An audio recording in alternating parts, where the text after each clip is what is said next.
would you please just share a little bit about where your areas of interest lie and what work and effort you've done throughout your time on so? Okay. Well, I've been a consciousness researcher for over 20 years. I originally had a corporate life, but realised that was the wrong mountain to climb. So I'd always been interested in healing type work. I once found a photograph of my great grandfather at the same age I was at the time, which was 25. It was a while ago.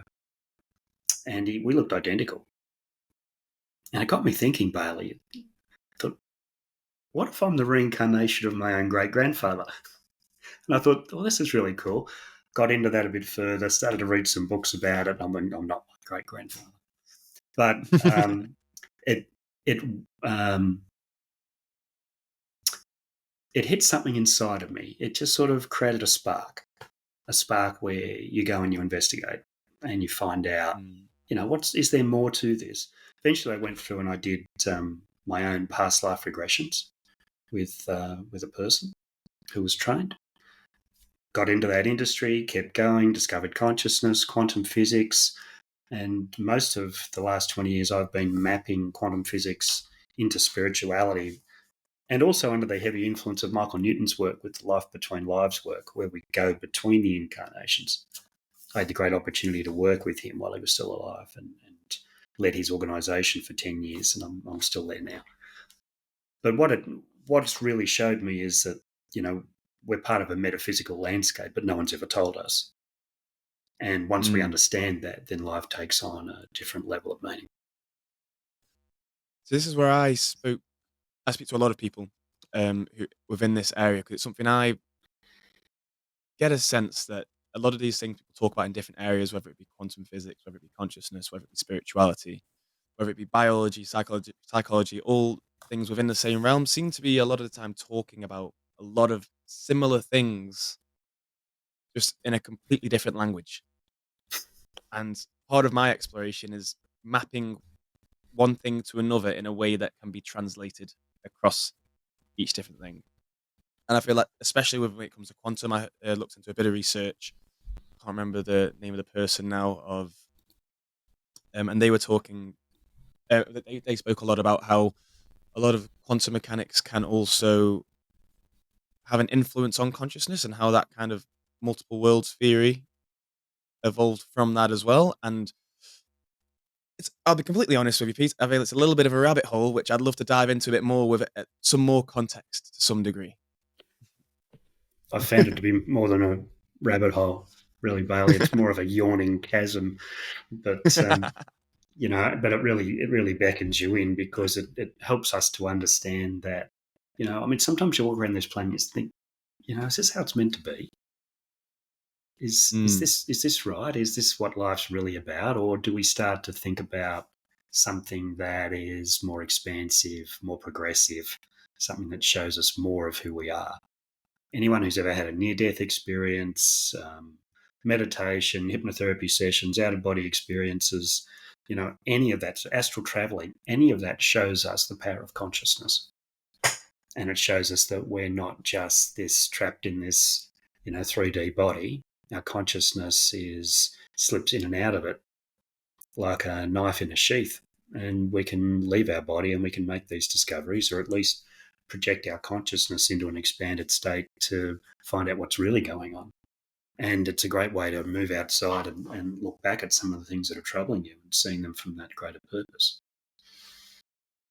So, how have you tied the two fields together, particularly? What research has there been from yourself and others in the area and other experts? What is the really defining link which has kept you believing and kept you on this path within Michael, quantum physics in particular yeah, and consciousness? yeah, absolutely. If I go back to Michael Newton's work, where he investigated the between lives work, where you go between incarnations, he talked about something called now time. Everything's happening at once.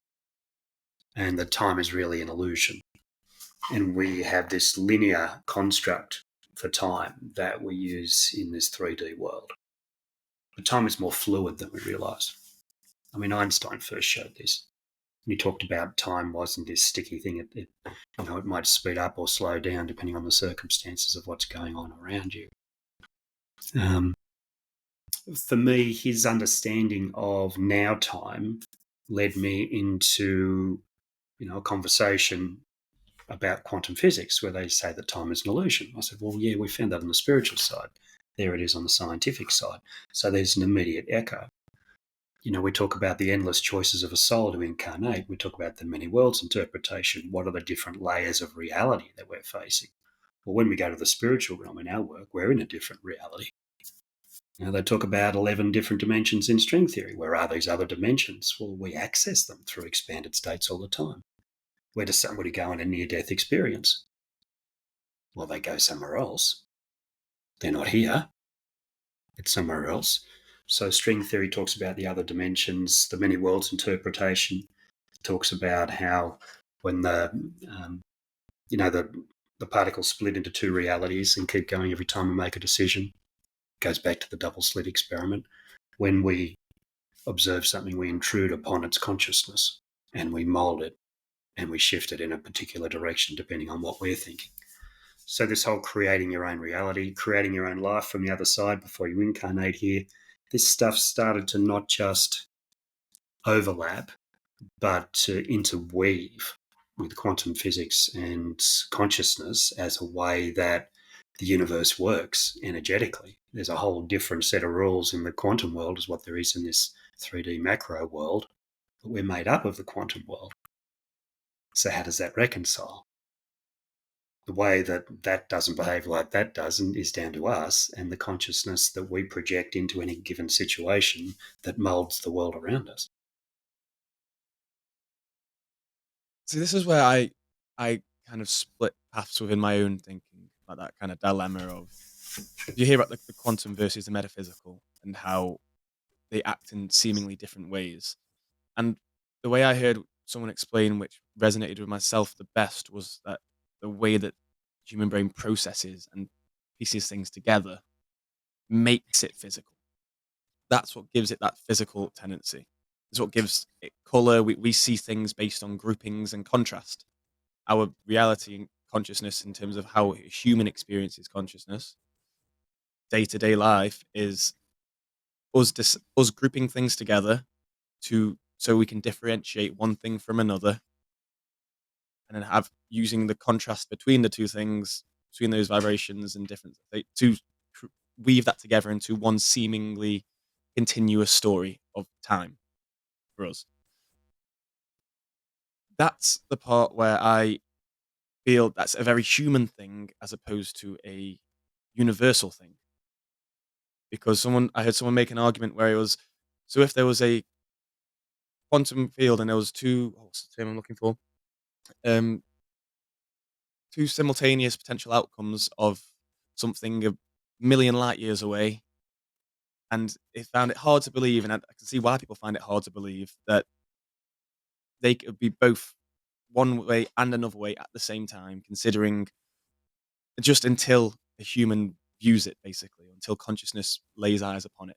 That's what changes it, because that would change the whole dynamic and the whole present, past, and future, whether it's all now or not. That's where things start to get a little bit complicated. I feel like a lot of the arguments within that double slit experiment come to play, and it's a very misunderstood concept. People from different sides of the argument. Oh, absolutely. I mean, for me, the bottom line in the double slit stuff was the particles changed their behaviour when we watched them. And when we had an expectation that echoed into their behaviour. I mean, that's the crazy part about that experiment. But what it does is it shows us the power of our own consciousness.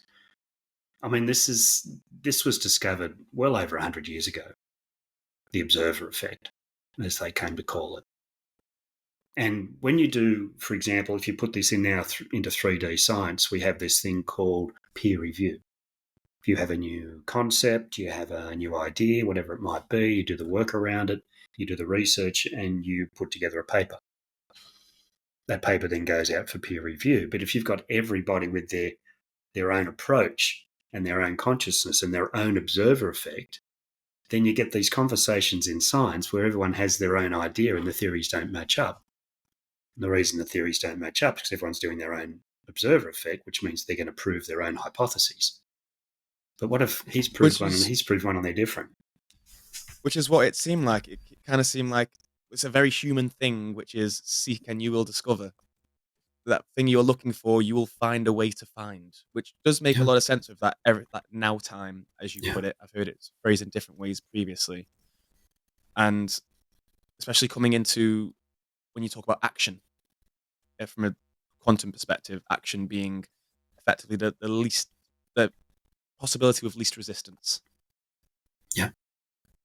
So I saw a video which described this, and it showed an example with light, and it's showing how it will essentially look at all different possibilities, and it's the most, and but most of them, because there's so many and there's so random, cancel each other out, and it's the one that the area of least action, which is the one which is the most probable, which is what then goes on to be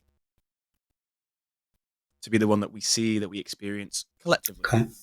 Because I feel like when you talk about exactly what you were saying with the peer review papers, and in many areas people have different observations of things, that confuses the hell out of me, because it's like, well, there's still only one universal one we live in collectively. We separate to learn. I mean, everything is Mm. one, but we divide ourselves into individual shards of consciousness like little field trips.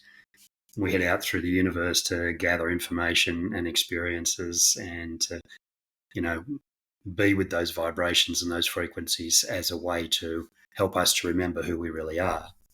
When we go from a non-remembered to a remembered state, there is a big shift in consciousness.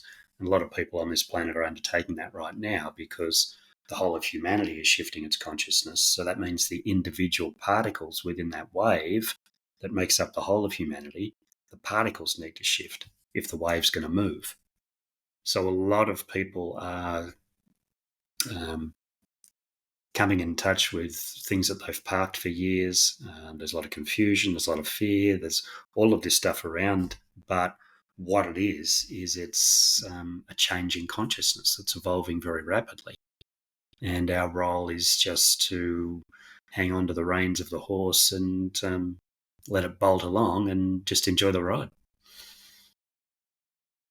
So where what would you say you'd be driving that, if that's the case? If it's a case of consciousness being would you say consciousness being a driving factor, or, and I don't want to get into too much of a debate on the illusion of free will, but in terms of if there is a shift in consciousness, and the term evolved, I feel tends to be quite dogmatized at times as well, meaning it's leading somewhere in a Yeah. progressive manner for a purpose. Would you say that consciousness is that driving factor from your? I think the shift in consciousness is I feel the vibrations and the frequencies are changing. There's vibration and frequency around us all the time. And, we live in an ocean of consciousness with those different vibrations and frequencies. And my take is that you choose the pace with which this works for you. You can just deal with it a little bit, or you can really get into it, or you can dive down the rabbit holes that you talked about earlier.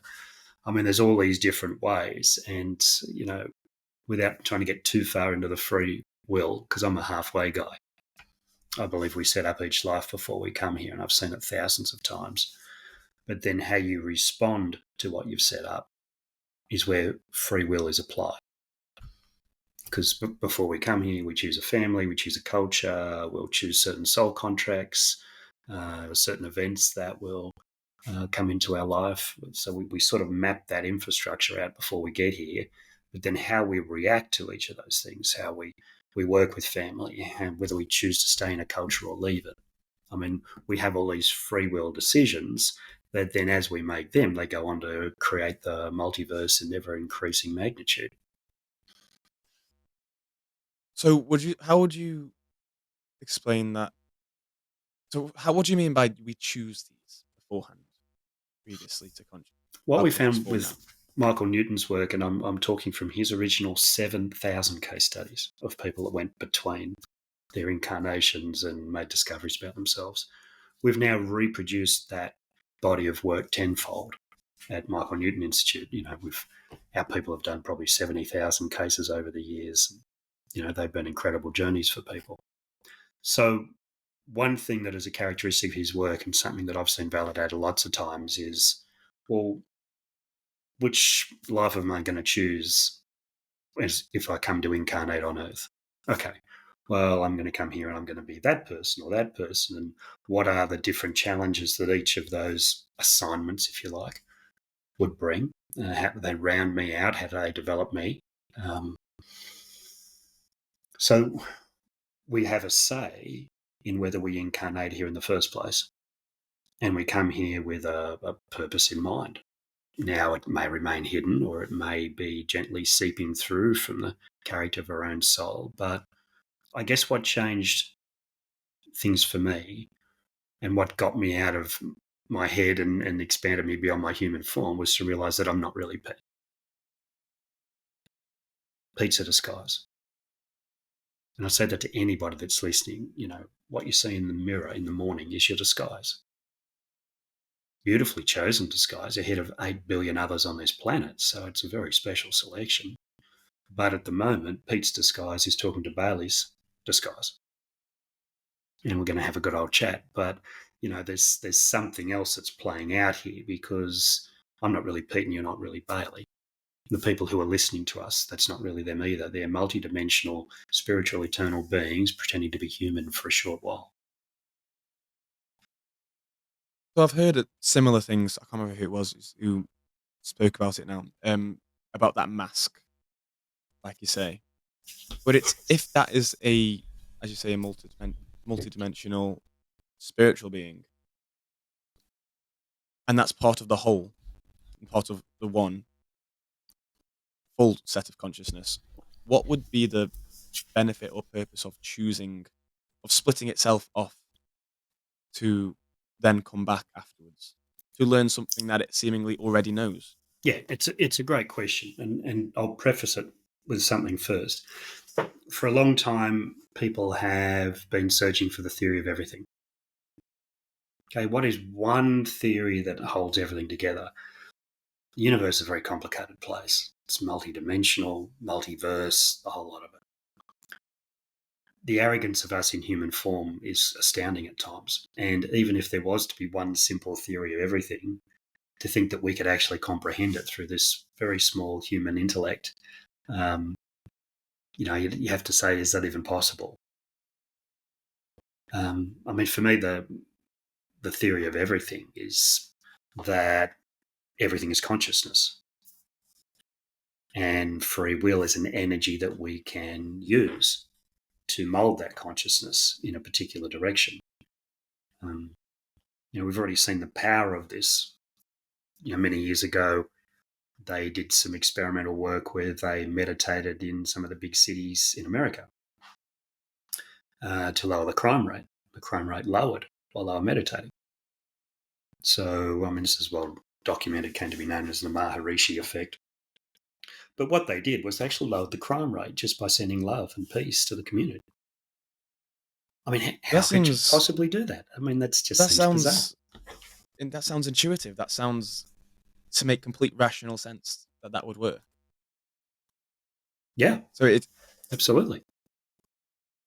Because that's where I see especially in prisons, a lot of prisons have a mandatory or voluntary meditation classes, and in schools as well, with children, and it's something that's helped me massively, but in a way that I never thought it would, from going into it thinking of it very spiritually to then eventually just it becoming part of my day-to-day routine and taking any kind of connotation of why I'm doing it out of it, as opposed to just doing it. Yeah. And it seems to make things better. There was, I think it was the Dalai Lama who said, if we could teach every 8-year-old in the world meditation, there will, war would be gone within a generation. I thought, it's true. That's a hell of a statement, but I love it. I mean, well, it could possibly be true, but then it's so when we come to talk about these things, like you say, transcending your ego or removing from this form or disguise as you've got on now, it seems to me that we're always taking those same issues. So the issues that we had with the first problem, or the issues that we had, and that the discrepancies that we can see and talk about ego and about personal forms and disguises and all load of different either dogma or scripture or sayings or whatever it might be. We then take that. I always feel that we take that same structure and construct and then apply it to something that we have no concept of. So I feel like when we take this is my issue with those lines of thinking. It's not to be argumentative. It's just my line of thinking for it is that if you take the ego out of it and then start talking on a metaphysical, universal scale of either consciousness or something else, we it seems foolish then to start talking about it in a way which relates very much to humans, like such as many religious texts have done with karma and how it's interpreted, especially in the Western world, is that you kind of you do good and then you go to your next form next and it's a better form and so forth and then heaven and hell and those things that are beyond human life we then apply a very human landscape to, and that metaphysical being, the fact that we're calling it a being seems to be a very human aspect of that. And especially when people talk, when you get into the realms of either psychedelics or meditation or transcendental meditation, anything that takes you out of your form to see things with a bit of space between. I feel a lot of that, the conversations that ensue over what happens or where we go or for what purpose seem to be just, to me, residue of a human way of thinking, a human biological rational way of thinking, which is then we can't escape from no matter how far we go into those states of being, consciousness, or realms. Yes and no. I mean, I believe that society is very heavily conditioned. We have education systems, we have societal expectations, we have all of these things that try to put us in a box. And it was Carl Jung. I'm a bit of a Jung fan because I think he was a great spiritual teacher rather than just the father of psychoanalysis. He had so much more.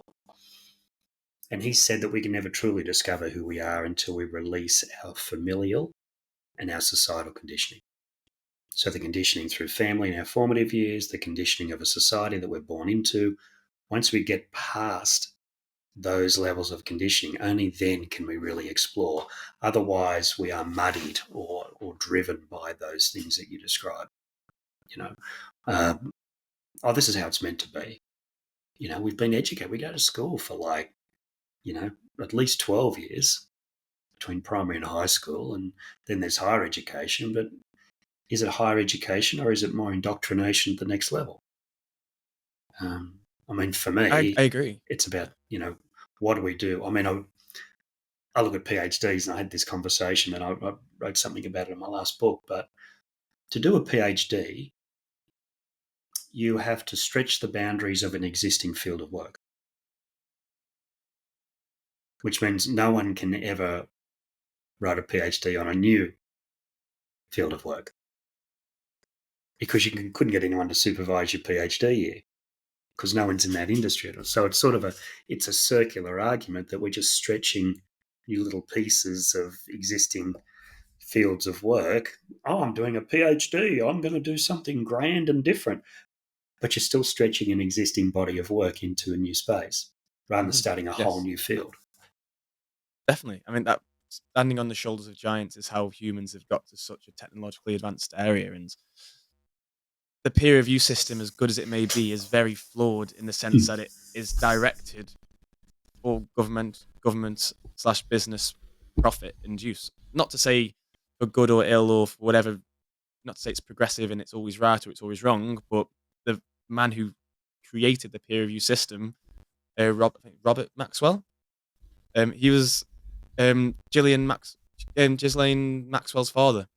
Oh, Don't know if you knew that. So you know the didn't know that. Epstein's wife. Yeah, it was Yeah. her dad created that system, and he was. If you read into him, he's absolutely wrapped with fraud and all sorts. And he had his fingers in a lot of pies, and he was in a lot of backroom, dark, smoky meetings with people. Okay. And that whole peer review system, if you read into it, is essentially born out of the government deciding, or people, very powerful people deciding where we want people to research, and then not deciding where we don't want people to research.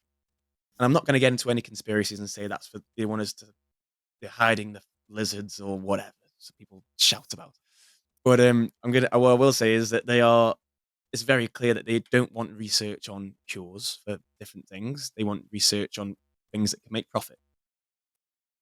It's Well, very it's the way of the world, Bailey. so. Yes, I Yeah. completely agree that it's we don't have enough new areas of thinking. However, at the same time, I feel as a the individual the individual always struggle to learn as much and develop as much in an area on their own as compared to in a community with lots of contrasting ideas and Yeah. thoughts.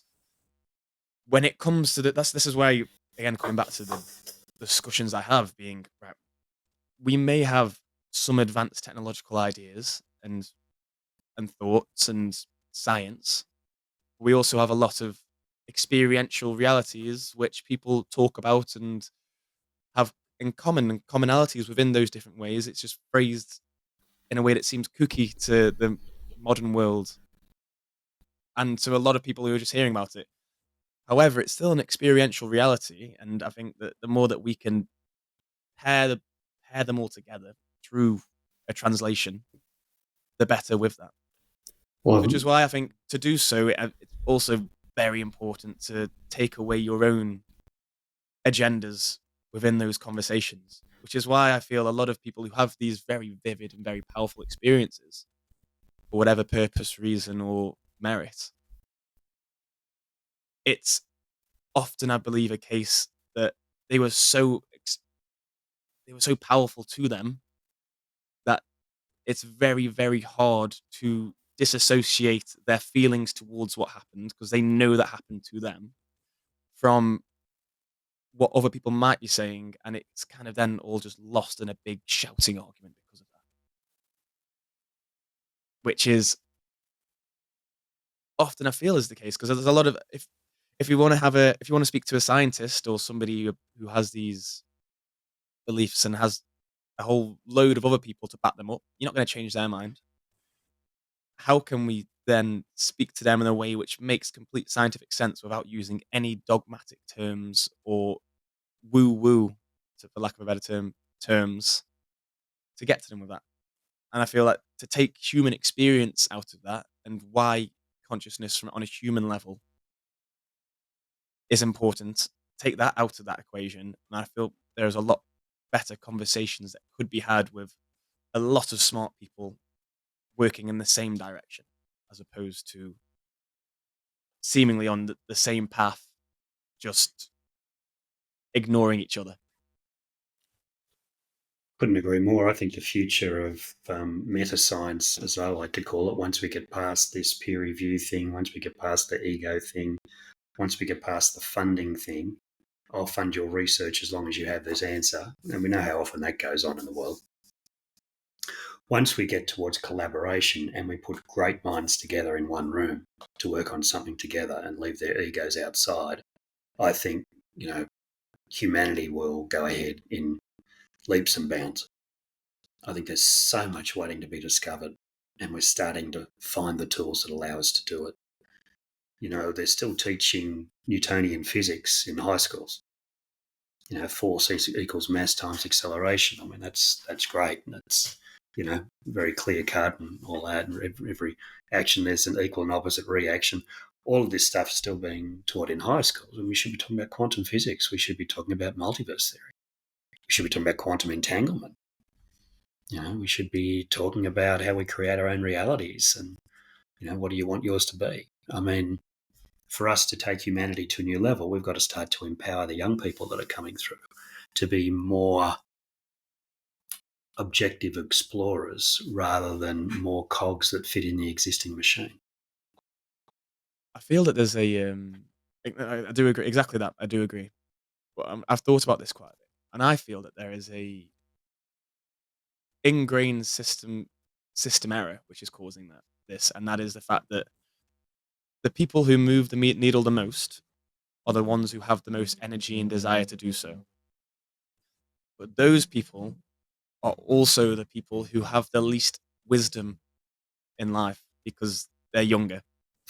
That 18 to 30-year-old person has the most energy and fire to do absolutely anything they choose, and whether it be foolish or not, they will go for it. You've seen so many people every single generation who has very wild, driven, purposeful ideas in those ages, and then when they get a bit older, realize, okay, maybe that isn't as important as I thought it was.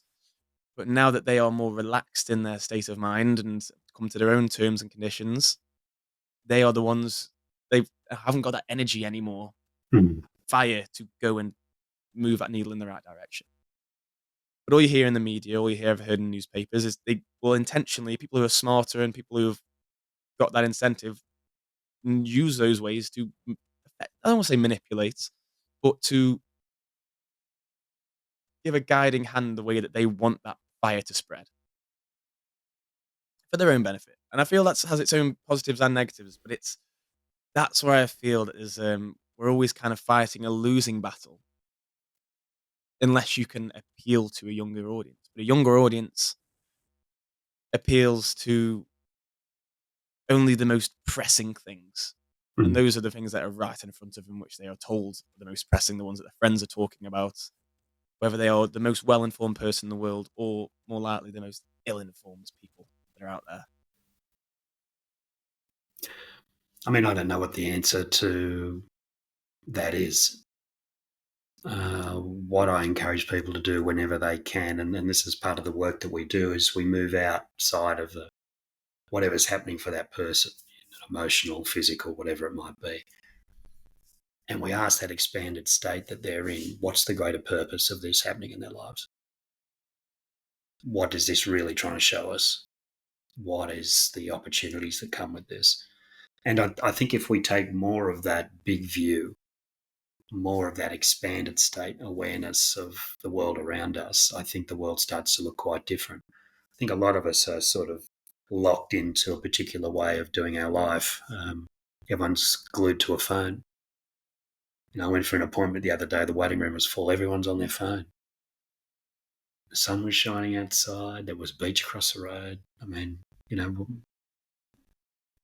people are trapped. But, I think we build our own prisons around some of that stuff. But I mean, that's the prison that we put ourselves in. Like it's that saying of we build the walls of our own prisons. We are in that cage because we put that cage there, and we've been in it for so long. What was it? So we can't see the wood through the trees. And it's like, yeah, that is the case. And yes, people do break free of that, but Mm. at some degree, that is human nature to find those things. And if it's not one thing, it'll be another thing Yeah. because we are such driven people and have our own ideas that. So when people say, when you like, I like what you're just saying there about how we separate ourselves from, for a moment, that's the point of meditation being you create a little bit of space between what's happening and what you feel about it effectively. So you can see if it's the right choice and you can make more or better choices for yourself. Yeah. And that can be done on different scales to different degrees with different practices or drugs or all sorts, any kind of mind expanding activity that can be increased. And that can effectively soften your own critical thinking, which is great. At the same time, it's like, well, at some point we stop. At some point we will always be stuck. Like you saying how we can dive further into the rabbit hole, or we can go as far as we want, and we can. Then at some point, it's coming that to that thing which I love from Dukkha, and being from Buddhism. So you're aware of Dukkha within Buddhism. So Dukkha, as the Buddhists called it, as the Buddha called it, was that all suffering comes from desire. Okay. So have you heard of that concept? Yes. Yeah. So his was all suffering comes from desire, where in effect that aligns massively with human evolution as well as consciousness, that we desire something, we have identified ourselves as in a position of lacking that thing. And all we want to do is become whole. Yeah. Whether that be a relationship, whether that be food, whether that be comforts, whether that be fun. Like all we want is we feel like we're lacking something and we need that to make us feel whole. And if we don't feel whole and we feel like there's something missing, we're going to go to complete ourselves with that, which is kind of a magnetization within any biological being to reproduce at the same time, reproduce, stay alive, continuation. So when people say that, what are your intentions or what are your beliefs? Why do you believe you're doing that? And what purpose do you believe you're doing that? I always come to that conclusion of, well, if there is any purpose behind something, that is a desire. And if your purpose is to become whole, you'd have to drop that desire to become whole. So you effectively already are. A I love Alan Watts, if you couldn't tell already. So a lot of his stuff, like the golden goody kind of ideas, resonate with me a lot within that. It's like, well, if you take it to Yeah. the nth degree, we're already there. We're already living. Yeah. Can I add a little piece on the back of that? Please do. It's what it's Because for. I feel that there is something that is energetically encoded on the fabric of our soul. And that's the reason we came here, to be this disguise. Over the years, I've probably done a couple of thousand sessions of people looking at that between lives thing.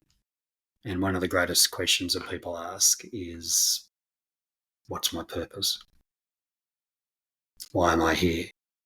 And normally they find out that whatever their purpose is, they've been doing it already. And it's been seeping through effortlessly from the fabric of their soul into their human persona. And they've, I always wanted to help people. Little comments like that. I mean, that is an echo of a soul's intention to take a particular form in order to serve. And I feel we all have a little bit of that in us, whether we want to acknowledge it or not. There's a conversation that we had before we came that was about, what am I going to do in this lifetime? How will I make a difference, if you like? What will I do that, changes things in the world for some? How will I find fulfillment? And it's important to drift effortlessly into it and not have it as an ego-based driver. So, I want to do this stuff to feel better about myself. Well, at the end of the day, we're not important. What's important is the collective, the oneness, and the world. But what is our contribution to that no one else can make? And I think that's a beautiful point for reflection for people. What can I do that no one else can? How can I serve?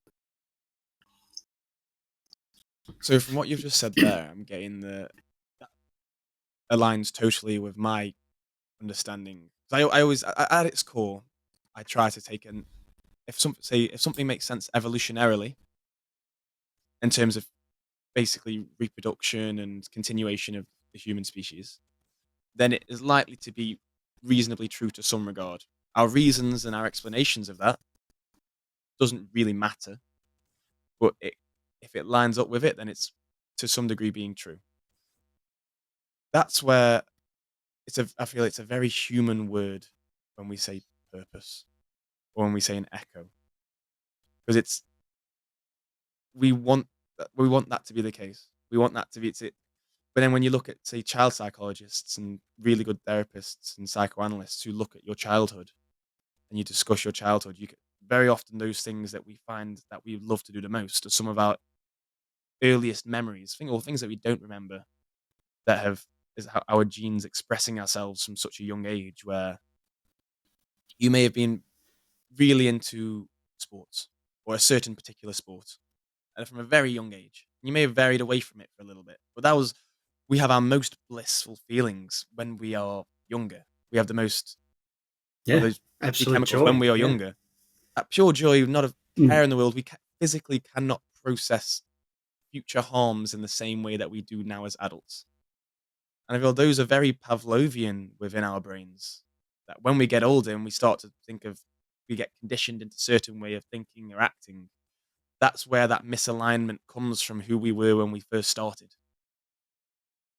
So that the more that you become akin, well, the more you can align from my own personal experience and what I've heard from a lot of other people is that the more that you can align what you do now with those things that you found the most joy doing, pure joy doing when you were younger, the happier you will tend to be because that reignites that inner child. But I feel that a lot of what you're saying with those echoes of a previous life or previous form of consciousness could very simply be, if I were to not to play devil's advocate, but to explain it in a different way, could be things that we just don't remember that we enjoyed when we were young. Things because our memory is so sparse from when we were younger, and the longer that we go along that conditioned path, Mm. the more that we forget about those memories and things that we did when we were younger. But just like as when you smell something and you get that hit of nostalgia or that buzz of something or other that you've done, those are things that we do remember them, but we don't remember them as a visual story like memory in our head. And that could be helping somebody, feeling nice for giving away your last cupcake, or picking someone up when they hit the floor, when they'd fallen over, a Mm. friend, or a conversation of a certain style. I remember when I was, oh, I've been told multiple times when I was younger, I didn't shut up. Like I just carried on talking, always. And Well, you were just getting ready to do podcasts. I spent years doing loads of different things and reading different ways to have better conversations and or to effectively learn to shut up and to learn that my opinion doesn't matter. And I'd always kind of felt burning to say something. And I'd come to do a podcast and I was absolute bliss doing it. Yeah. So happy doing it. Yeah. It's like to me that doesn't seem like an echo of something in a previous life that I have no recollection of. It seems like something that I have enjoyed doing a lot because my parents spoke to me a lot when I was younger and listened to what I had to say. And that's something that I built that habit of, and that's what I found a lot of joy from. Let me go one step further. Please, please. What we've discovered through the between lives and the quantum consciousness work, all the stuff that we do, that at the core essence of who we are, we have certain characteristics. And some souls may naturally cross the lineage of their soul. We're talking many lives here. They'll have patterns and themes. One might be to help people heal. One might to look after family. One might be to be an explorer soul or a restless soul. Some souls are messengers. So if you've got a message to offer, then you might be calling on a soul characteristic just by doing your podcast, and it feels right because it's Mm. in resonance with the intention that your soul might have come here for. I mean, I look at some of I'm 61 years old now, and I've been around a while, and I look at the places where I've been in and out of resonance in different types of work that I've done, and I think, no, I can't do that. It doesn't resonate for me. Mm. And when we chase resonance, when we follow that, that's when we step further into our full potential. So obviously you're in this space and you feel very authentic doing this type of work that you do now. That could be, something that seeps through from the characteristics of your soul. Could be part of the human personality. Could be any of that, but we go with what works. And I see that, and I get the impression, and I feel at the same time as that is what historically and culturally that feeling that we all have and we all see it being that genetic expression.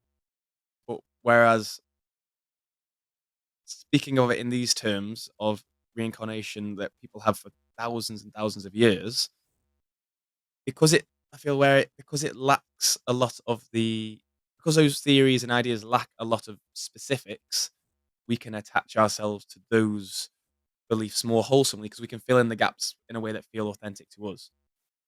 Whereas then genetically, it's the same thing. It feels like that's the same thing where we have that genetic purposes and genetic expressions in our human genome, which express themselves in these certain ways, and we can then adjust. And if we aren't aligned with those things that we have become evolved to be really, really good at and enjoy doing, that then doesn't feel authentic.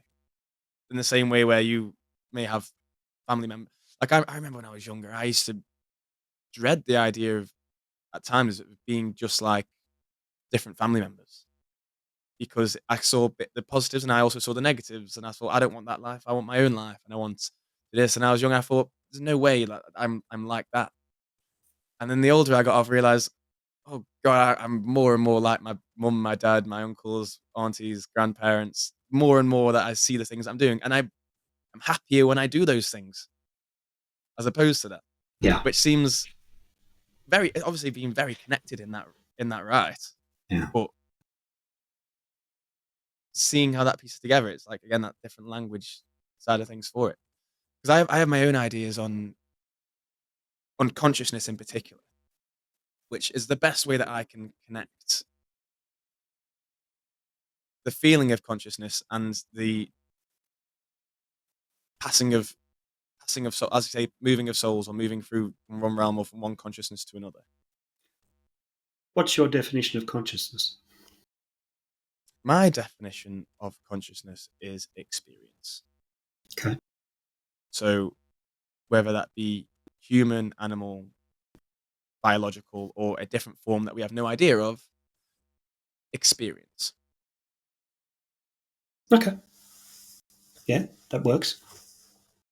I How mean, would you define it has to consciousness? work because of our own observer effect. But anyway, um, I get asked this question sometimes too, and I try to explain it in an analogy. And I believe that everything is energy, and the whole universe is made up of a matrix of energy. And I feel that consciousness is what brings that energy to life. And I feel our awareness is where we travel in that, if you like, ocean of consciousness. Our awareness is what steers us through the consciousness. The analogy I use is the ocean and the sea bed. The floor of the ocean is like the energy that holds up the universe. It's the infrastructure. Consciousness is the ocean itself. And our awareness is like these marine animals in all their various forms that move through that ocean of consciousness supported by the seabed. Now, most marine animals don't know the water's there. They just go about having the experiences that you talk about. But they're actually swimming in an ocean of consciousness without knowing it, as are we. And my awareness at the moment for my disguise is with you, Bailey, having this great conversation. But then my awareness might go on, I mean, it's late for you, it's early for me. I'll probably go and have some lunch or whatever. You'll probably go to bed. But what happens is our awareness is what steers us through that ocean of consciousness. Now, if you're sick of one of those little bodies, it'll pass away and then you'll take on another one. You might, I did octopus last time, I'm going to do whale next time. That sounds like an upgrade. So, yeah, I mean, that's my way of trying to explain consciousness. But I think just jumping into something else from what you said before, the piece that brought me the most freedom was when I said to the universe, I surrender the need to have a purpose. I'm no longer going to be bound by this is my purpose, that's my purpose. Is this part of my purpose? Should I do this? Should I? I'm just not going to do it anymore. And I said to the universe, I'm here to bring change to this planet. Just show me how. Let me know what you need me to do. And then ideas started to come. The next book came. We made some other projects happen. I mean, it's very freeing to let go of even some of that conditioning around, oh, I have to find my purpose. Well, no, you don't. You're probably in it already. And if you even to have a purpose can restrict you from a broader landscape. Definitely, that's a very aligns completely with that term from Buddhism, dukkha. Again, Okay. when you drop that desire to have something or to be a certain way, you effectively lose that suffering from that. You relieve yourself of that pressure which you have put on yourself, Yeah.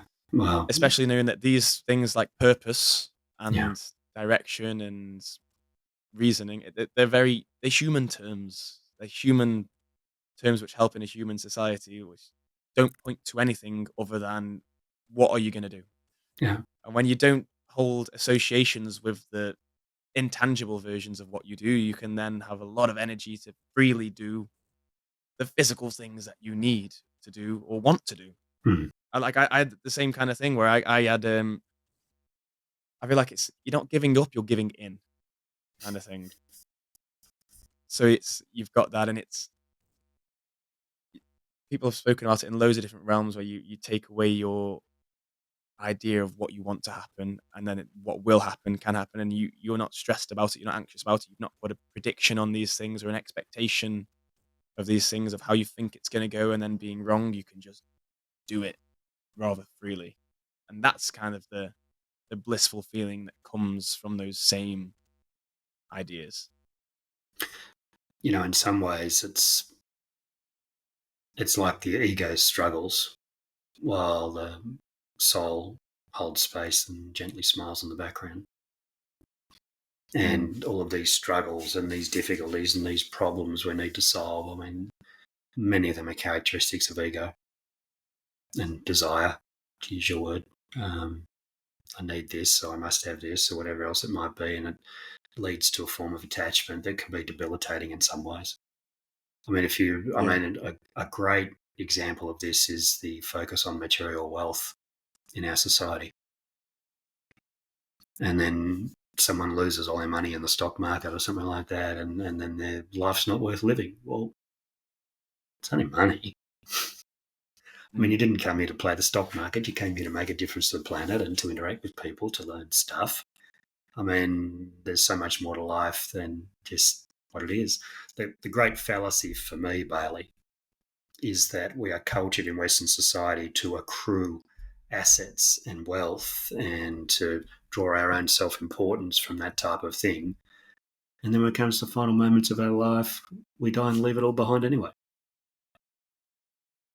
Yeah. I mean, It's isn't that a fallacy? I mean, that's just crazy. You accumulate all this stuff you can't take with you. it seems weird, and it's like that fallacy. Exactly what you're saying. It is a fallacy, but I do believe, in a sense, that we set our own different purposes and goals at different milestones within our life, and when we get to an age when we have effectively figured those things out, as in where we fall within that structure and what we want, and we've got the things that we need, then it's very much it's, a lot of people struggle to let go of that. It's like, oh, I don't need any more money. We're such a loss averse species to keep cramming more and more and more in because we don't know when the next meal is going to come, and we need to keep on fighting and up that uphill battle kind of thing. Hmm. And it's that I do. Everyone knows at their core it's true, but we can't drop it. I read a great book a bit ago called The Status Game, which talks about a lot of within any biological creatures, um, genetics and being is a internal gauge of status within your community and within people, because that was one of the biggest survival things that you needed. You needed to know where you fell in a pecking order, and so you knew what you could do, and if you got it Hmm. wrong, you could die, and it would then dictate what mates were available to you to reproduce with, and that's so ingrained within all of us that get to we associate that with everything that we do a lot of the time, within money, within our house, our car, our clothes, our hairstyles, our whatever. Is that we can't let go of it. No much how much we can not think about it Hmm. if we don't want to. We can choose to ignore it, but we will still be drawn and towards those things. And that within this book, it goes further to explain how when we were praised for things when we were younger, the things that we were good at, and we were praised for them, and we saw that other people weren't praised for them, that gave us a very good hit of this feels good because we felt like we had a higher status compared to them at these things. And those things that we had early on in life and we felt good from getting, we continue after that exact same buzz. And I think it does take those big, shocking, traumatic, or mind expanding moments which shock us out of that chase to then put things a bit into context. And we get stuck on that hedonic treadmill for so long. And that's where, oh, go on. Yeah, I was So you going had to say something to say. there's an interaction there with free will when you have one of those experiences like you've just described, and it's like we're put in this box of our conditioning and our society and our experiences, our background, all of that. So we're in that box, and we have something that hits us that's outside the box. It's up here something. We then have a choice. Do you reject the experience and stay in the box, or do you stretch the box out to absorb the experience? And that's the same with any metaphysical thing that happens to anybody. If you've been in the company of somebody who passed and you've had one of those incredible experiences of consciousness leaving the body, if you have a spontaneous past life experience, something just bubbles into your line of sight and you relive and revivicate something, an NDE is probably the big one, where people float down a corridor and see the light and come back because their time's not done. I mean, these are the things that give us opportunities to shape ourselves in a new direction. And it's what we do with that under our free will. It's how we absorb that experience that makes a difference in where we head next in life. Mm. Well, it's like how you said, tying that human desire and human requirement to have a purpose. It's where does that? Because you say that you believe that if I get this, please correct me if I get this wrong. You said that you believe that the human's purpose is to create positive change. Our research is showing that a lot of people are incarnating on this planet at the moment to be part of something. When I first started the deeper work 20 years ago, people were saying, what's my purpose? And, who are the people I incarnate with regularly? What is it that I do? Now people are telling me, I came here to be part of something. Okay, so they've gone from me to we. And I sense that that's an indication of the shifting consciousness of this planet, is that people are now looking for how they can contribute back into this evolution that they've come here for, some of them from a long way away. They want to be part of something. They've come here to do something in the company of others. Do you not believe that's always been the case with humans, though? I think it has been, but there's an acceleration at the moment with the shift in consciousness. I've been sort of in and out of this game for nearly 30 years now, and I'm watching stuff speed up. Could you say that is, just playing devil's advocate, could you say that is a observer's effect from your perspective and your unique perspective of what you spend most of your time focusing on and working on and enjoying speaking to people about? Could that have an observer's effect of you're now seeing more like that kind of thing where you've just bought a car and now everyone else, you see that car The everywhere? red car thing? Yeah, okay. Yeah. Yeah, I know that one. Especially with social media, because that's what algorithms are designed to do. Yeah. They're just supposed to promote our own point of view. But, I mean, for me, it's because I'm in this industry, I have conversations with people everywhere. And I remember having a world conference of Michael Newton Institute and people coming along, this is what I'm saying, this is what I'm saying, this is what I'm saying. Everyone was saying the same stuff. At that conference. This is the move from me to we. There's a lot of clients who are coming that have got diverse soul lineage that includes other planets and dimensions. People don't need the same structure that they needed before, which leads us to believe that people who are more experienced in incarnations coming into this world.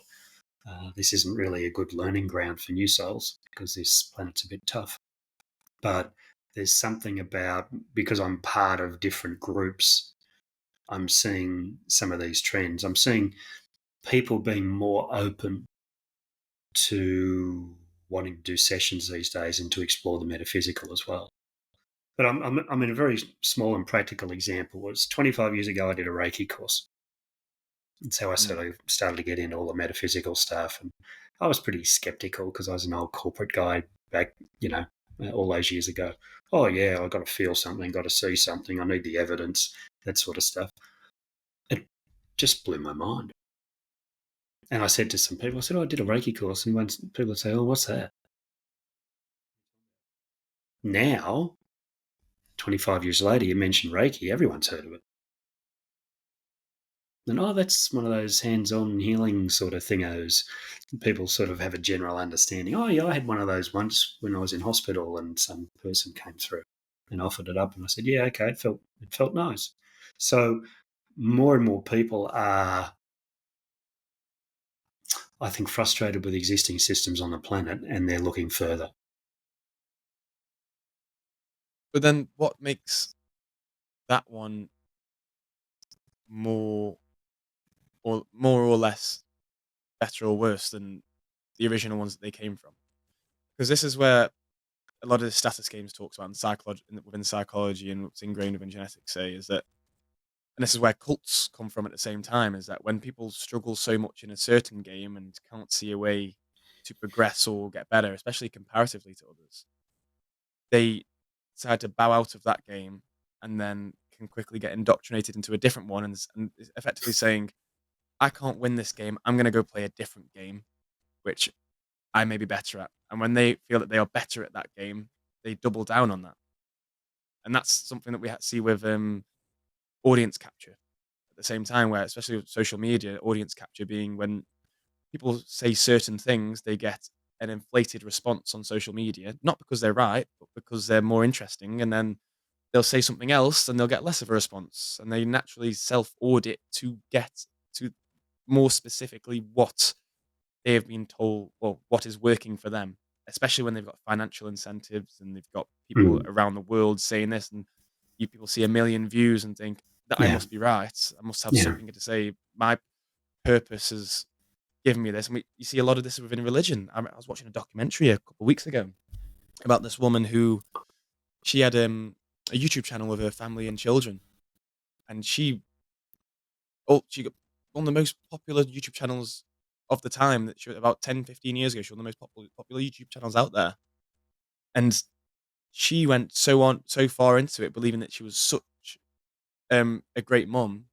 She'd written books. She'd gone to other people. She'd has a big connection with God, and she spoke about God's will, and effectively started to believe that she was chosen by God to do this work, and that she can't do anything wrong, and that what she believes, even the smallest things, there's nothing wrong with them because of the success she's had in the past.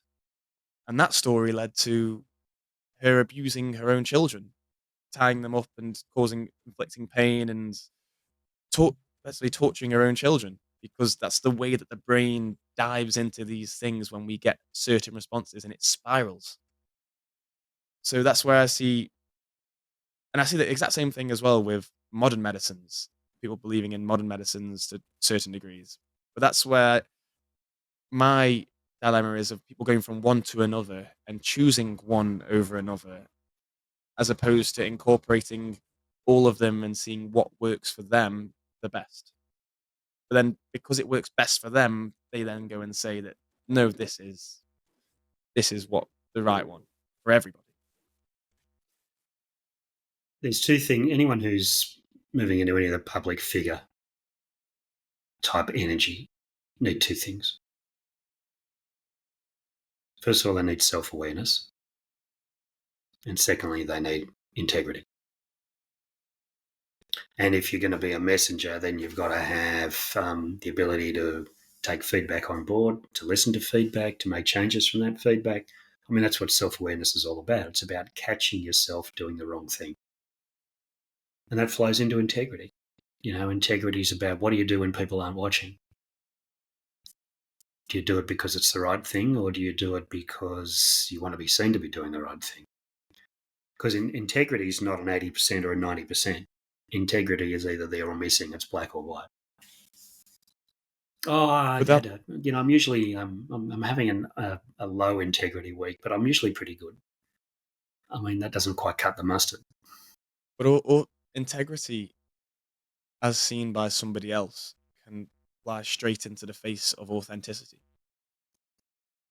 Where not even just as public figures, but in day to day life, with other people, where we live our lives every single moment of it. This is all we've got personally. Other people only see dribs and drabs of it. They only see the person that you are or the disguise that you are when you leave the Mm, house or when you go to certain scenarios or situations. You mm. may have clients who only see you within this regard, and then have never seen you within a different regard, and that dictates that you will be this kind of person at that moment. Integrity to what you firmly believe changes at different times at different moments, and that Does. authenticity for you to feel authentic, like it could feel authentic at some moments to scream in someone's face and to punch them in the face. But authenticity is just really a flowing feeling of what feels right at that moment. Children struggle with this all the time, where their authentic selves want to punch and kick their classmates. That is that Well, whether that that's that's there's no in whether that's there their is integrity to that. whether that's their integrity self or whether that's their triggered self, I'm not sure. But Um, then that's still the self though. That's still yeah. the self, and I that's mean, when we decide what's right and what's wrong, and we say one versus zero or black versus white. It's well, that isn't that to the perspective of the person who has that original thought. There's wars out there, and you can say that one person. If you say that this person's right and this person's wrong, who made the person making the decision the gave who which God gave them the power to decide which was right and which was wrong for all of those people, kind of thing. you're drifting into truth there too. I mean, what's truth? Does everybody have their own, or is there a collective truth, or what's really Yes, going on with all that? I mean, it's a whole conversation. I would say everyone has their own truth. Yeah. No one I, can argue with that truth, but my take those on discussions are what come from it. absolutely. My take on authenticity is when you're in the flow, you can offer something that you can't offer when you're not in the flow. And when you embrace your authenticity and you step further into who you really are and get a sense of what you're here to do and you just get on with the job, I mean, you tend to go places quicker, have better results. It's it's like we're closer to that zone that sports people talk about. You see things happen on a sports field and you think, how did that happen? How did that person do that? And, they're in the flow. They're in that zone where everything works perfectly and all of the muscle memory and all of the intention and all of the surrender of your old conditioning that can I get it right? Am I good enough? All that surrender, all of that. And that's the recipe for the flow. Yeah, definitely, 100%, and I completely agree. I got that very well within conversations, and I remember a very specific moment. I used to do door to door sales a while ago, and I remember they tried to train me up and teach me all these different things of how to say this and how to say that to get these responses, to get these sales.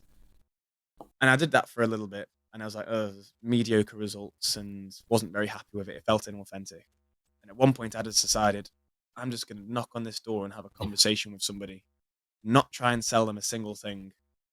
And then more times than not, very often they would just turn to me and say, "Oh, what are you here trying to do?" And I'll explain it to them without trying to sell them, and then they would want to buy. Yeah. And that for me was that flow. I dropped any intention of getting a financial or physical result. Mm. You see it within sports; it's very easy to see because there is a defined goal. There is Yeah. very much a defined purpose for what you're doing, and you can say this was good or that was bad. We flow when we walk. We flow when we talk. We flow when we shower. We flow when we eat. That just happens. It's like when we direct our energy towards something, that directed energy we're directing it because we want a certain thing to happen. Mm. And that, unless I feel like that becomes a habit where we've done it so many times that it becomes natural and we can then stop directing ourselves to do it, we will just do it. Yeah. We will hit that flow more often than not, I feel. Yeah, I agree. I mean, these are some of the things that work with spontaneous healing as well. You know, Talking about spontaneous healing. when when people are in the flow, and whatever's disrupting them disappears. I mean, a great example is Anita Moorjani, who wrote that book, Dying to Be Me. And she had tumours the size of lemons in her body. And she had a near-death experience, and she came back, she stayed in hospital for a few days, and the tumours dissolved. The doctors made her stay in hospital for another 3 weeks because they couldn't believe it happened, because they didn't understand the whole concept of when you're in the flow and there's something for you to do and you find out what that is and all that sort of stuff, you're serving the world. The world looks after you, or the universe, or the energy, or whatever it was that healed those tumours. But she's now a messenger, a very ordinary person, ordinary background, not special, wasn't famous, hasn't made movies, hasn't done any of that sort of stuff. She's just a person whose cancer disappeared. And she proved to all of us that it's possible. Now, that couldn't have happened if she wasn't in the flow. I get that. It rings true to me with him. So I've throughout my life struggled with eczema at different times, and very vividly you can see that if I pay attention to it, it'll get worse. If I pay attention to it, I'm giving weight to it, I'll scratch it more and I'll pick scabs off, whatever. And if I'm preoccupied and busy and in the flow of something else, it will disappear. Same with a lot of other things, but there's like an Eastern philosophy there as well. I can't remember which one it was. It's like a kind of Wu Wei, don't push and don't pull, where it's essentially if you direct your energy towards something, you will inflate the positives and negatives of that thing.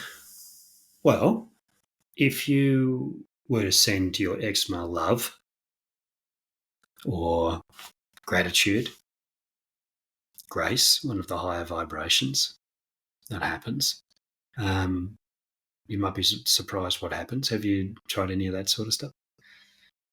I've done that with myself before Yeah. through difficult moments, and it was very helpful. Yeah. However, I have say a love-hate relationship, but it's an impartial relationship, I'd say, with it, because personally, I've had a lot more success and feelings of success and serenity from radical acceptance and Okay. intentionally directing a positive feeling. Mhm. And that's again coming to dukkha, being that if I am intentionally sending something positive, I will be more alert to the positives and negatives of what is there, and I'm better off just accepting what is for what is and Mm. directing my energy towards things that I feel are more pressing and important to me and those around me. Because I do my gratitude.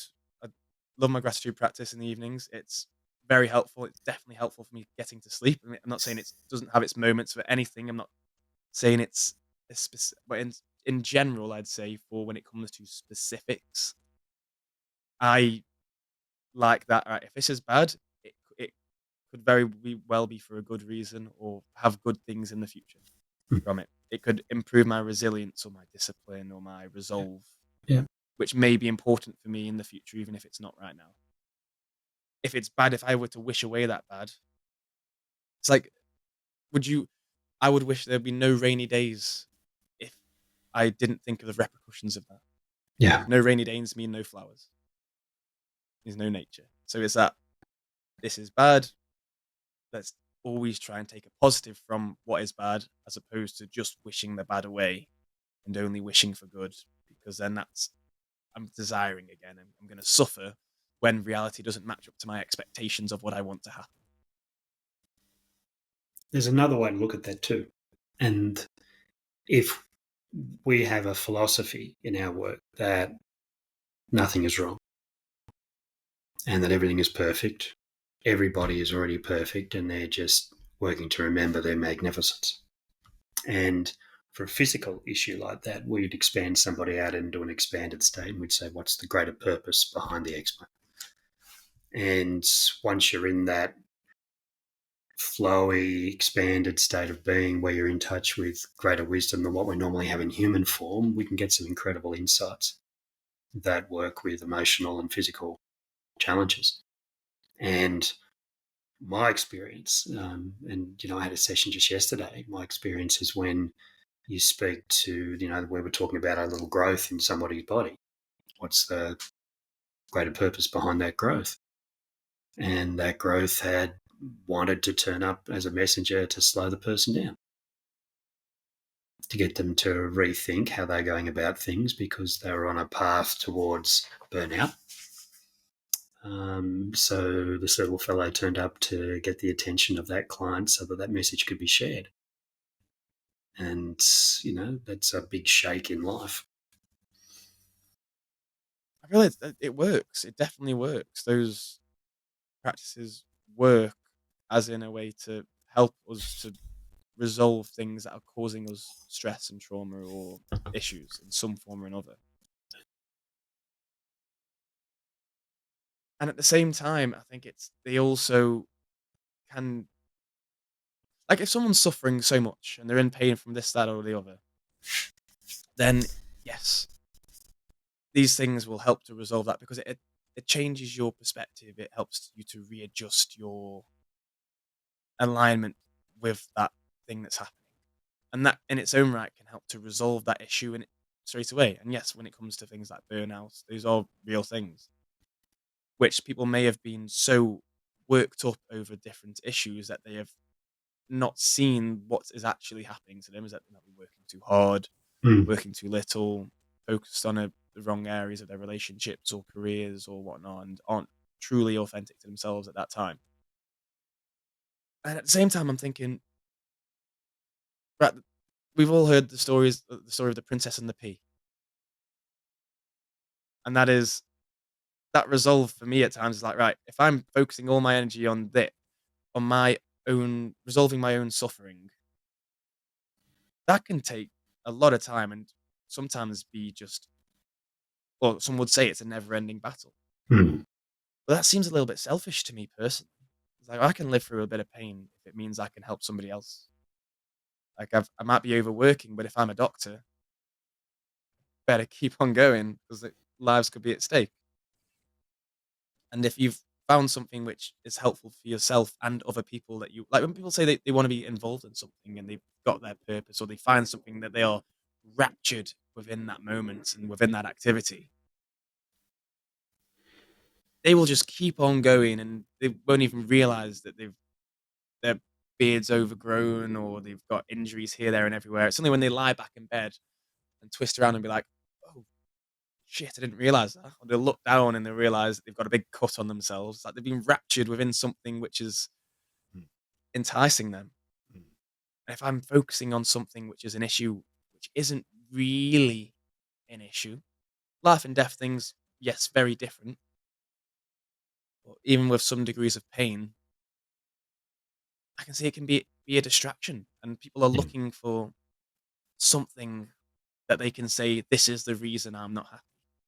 So, well, no, if you weren't happy with this, you're not going to be happy with something else eventually. There is a cycle that you have perpetuated within yourself of seeking discomfort in a way, and you are engulfing yourself in that. Yeah. I guess we circle back to free will. What is the day you want to have today? What are the things on your plate that you can look at differently that help to release the distress that you're feeling? How do you observe the world and not be part of the world? A lot of people are looking at political unrest, particularly in America at the moment, and they're so activated and so frantic and dramatic about you know, whichever side of politics you're on. But it's a fascinating observation of human behavior that people get so enrolled in the separation of our species that they'll fight to keep us separated rather than move further towards oneness. And I think these are the mindsets that are coming up so that we can analyze them and move beyond them. Mm. I think that does come to that separation that people have being. I was speaking about earlier that younger people move that needle. They're the most outraged people very often, and they're the ones who are standing there with the signs in the riots or the parades for the things that they believe in, and it, I feel like a lot of people just don't realize that they are doing the same thing, just for different. with a different context. Somebody who, if you look at it from the outside perspective, and you might see there's a good and a bad side of this war, any war. Mm. It's like, well, these people within the front lines of both sides would probably definitely argue that they're doing the right thing for themselves and for the world. Well, that's conditioning as well, isn't it? That conditioning would go to. That's something that younger people don't see that. They haven't had that a moral dilemma within themselves where they can see both the black and the white as part of the one, the whole. I've worked with people who lived through the Yugoslav wars as kids. I've worked with veterans, worked with survivors of cults that you mentioned before. I mean, there's never really any reason for war. What is war? I mean, it's a business. I mean, the military-industrial complex is a very sophisticated business model. But all business models collapse when the customers say no, thank you. And if we look at, the front lines, and there's a famous story about World War One when they were fighting on the Somme, and it was Christmas Day, and the Germans came out of the trenches, and the English came out of the trenches, and they sort of hung out in no man's land and exchanged gifts and all that sort of stuff, and then went back and started trying to blow each other up again the next day. They played a game of soccer. Did they? They did. They played a game of football, soccer, yeah. Oh, fantastic. On Christmas Day. Yeah. So, I mean, it's within our power to say no to these big systems that we're cogs in the wheels for. I mean, I think a lot of these systems are in collapse. But then they are in collapse, yes, but that's where going back to that. People aren't born with that wisdom. Some people never gain that wisdom if they're getting a lot of success playing those fighting, disagreeable games. But so long as there is always somebody on this planet who has either a selfish or a disagreeable or a fighting mentality, there will always be those disagreements in one form or another. And how we handle those disagreements is a test of character. It's a test of, how well we align with the big picture. I mean, if the big picture for humanity is oneness, then how do we embrace that at every level? That's ingrained within us. It's ingrained within us from before we were even humans. More individual levels within our lineage. Every generation, there's more generations within our lineage who have killed other people than that haven't. Mm.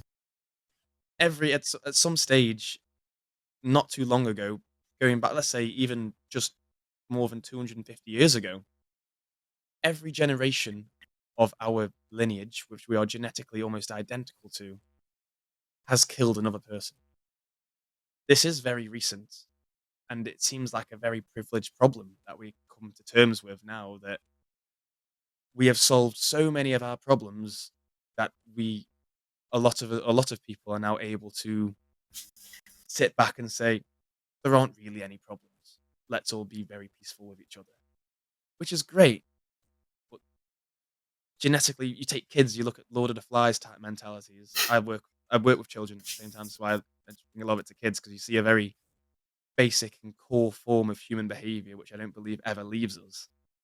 You see the fighting, you see the arguments, and you see the little things where, as an adult, you can look at them and think, that's not important. You're just arguing over something stupid, something completely frivolous, which is all we all do whenever we argue about anything. It's all frivolous. Yeah.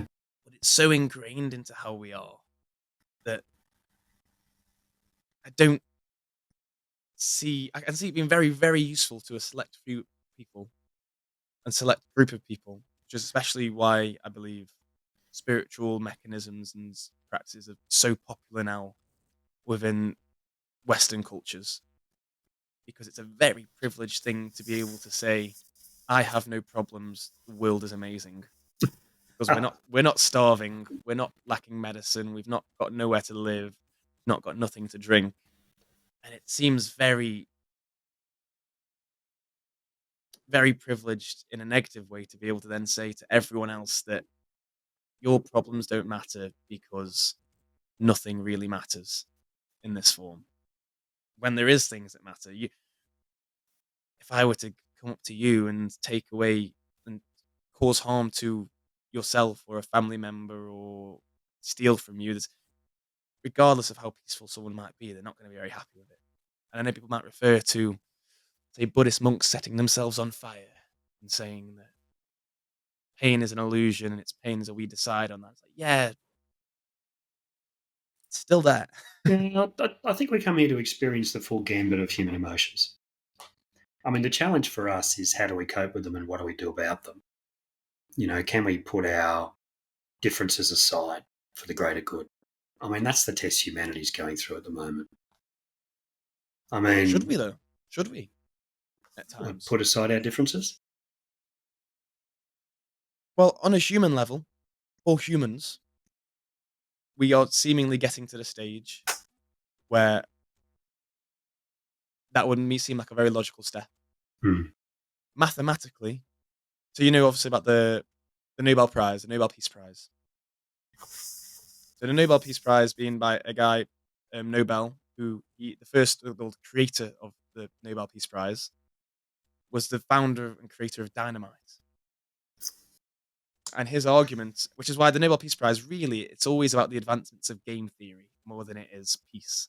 Because game theory is effectively a mathematical principle which says there will always be a balance which leads to peace within some regards. But there's always extra levels and contour you can take within that. So his argument was that if everyone had dynamite, everyone would be equal, so therefore it will cancel out. Hmm. And that's the same thing. That's the same thing that's always been the case, and it's the same thing with the nuclear debate and nuclear Hmm. arguments. Is if everyone's got a nuclear weapon, no one's going to press the button because then you've signed your own death warrant.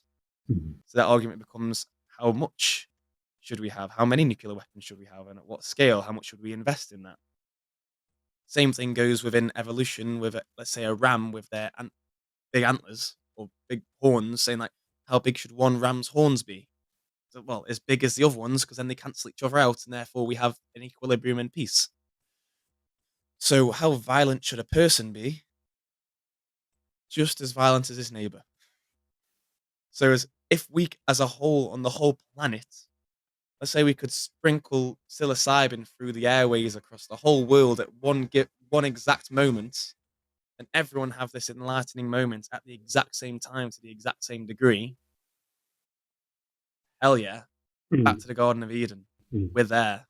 That's the best possible thing for human development and humankind. Yes, Yeah. but if we can't drop it all at the same time, I feel that the fear is that there is people who don't have that inclination who will then take advantage of people who do have that inclination, Yeah. which to some regards you could say are there is millionaires out there and billionaires who get take people in slave labor to create yoga mats and spiritual books and to sell to Western world. They're feeding a supposed positive with cheap labor elsewhere.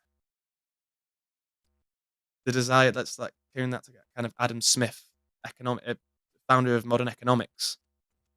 He's saying he used the term the invisible hand, which was if everyone fights for themselves and does the best for themselves, the best way to do the best for yourself is to create a good service for somebody else because it benefits you to do so. Be nice to other people because it benefits you to do so. So it's being unselfish in effect is selfish. Hmm. Whereas if we're nice to our neighbor, they're not going to turn around and stab us because they might like us, kind of thing. So it seems that's where I kind of come to terms with that. It is both at the same time. Mass positive, drop, come and be harmonious. Hmm. But harmony is only possible through a certain degree of unharmony, like a negative portion as well, like disharmony, whatever the accurate term for that is. I'd love to get your perspective on that.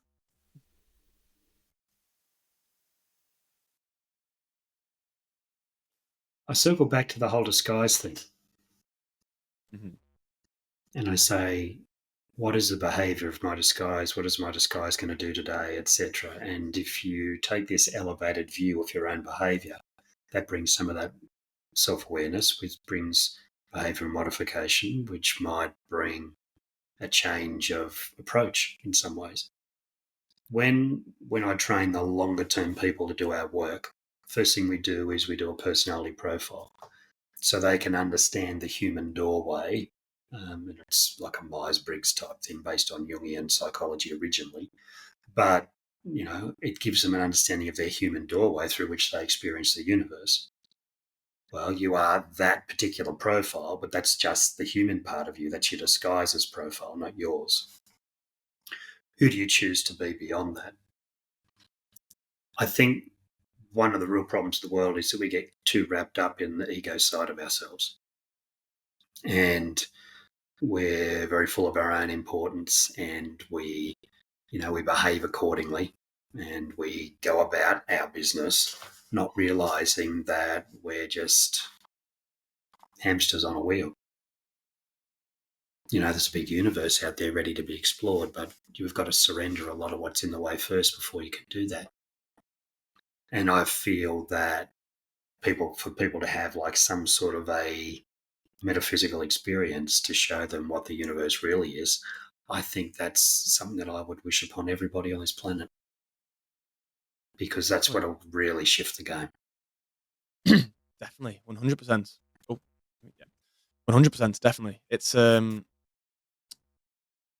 my own metaphysical experience through psilocybin was the most important thing that's ever happened to me in my life, and almost everyone who has those experiences says the same thing, Yeah, and it's altered their trajectory, for better or for worse. Who knows? But there's been a different texture to life ever since. yeah, And I would absolutely. wish that on everyone, even if it's a good experience or bad experience. It helps give you a very good grounding of what you are and who you are. And I think people are looking for that too now, Bailey. I mean, the popular, use of the mushrooms or, ayahuasca or any of those hallucinogens. I mean, it's all, we used to think about drugs and all that, but people are not using drugs to cover up their traumas and moving into addiction now. A lot of people are using, some of these other approaches for exploration and to maybe to transcend some of the difficulties that they've had in their life. A lot of psychologists are using quite structured, different types of substances to help break people out of a pattern that has been holding them back for years. And I like where that's going because it's exploring new territory. I do. I like it. I love the idea. I'd love there to be a formal setting and to change the nuance behind these drugs, which has been set in place since the 60s and 70s war against drugs. Absolutely love that for everybody. I would love, even for myself, I'd love to be able to explore these things in a way that brings science into the conversation as well.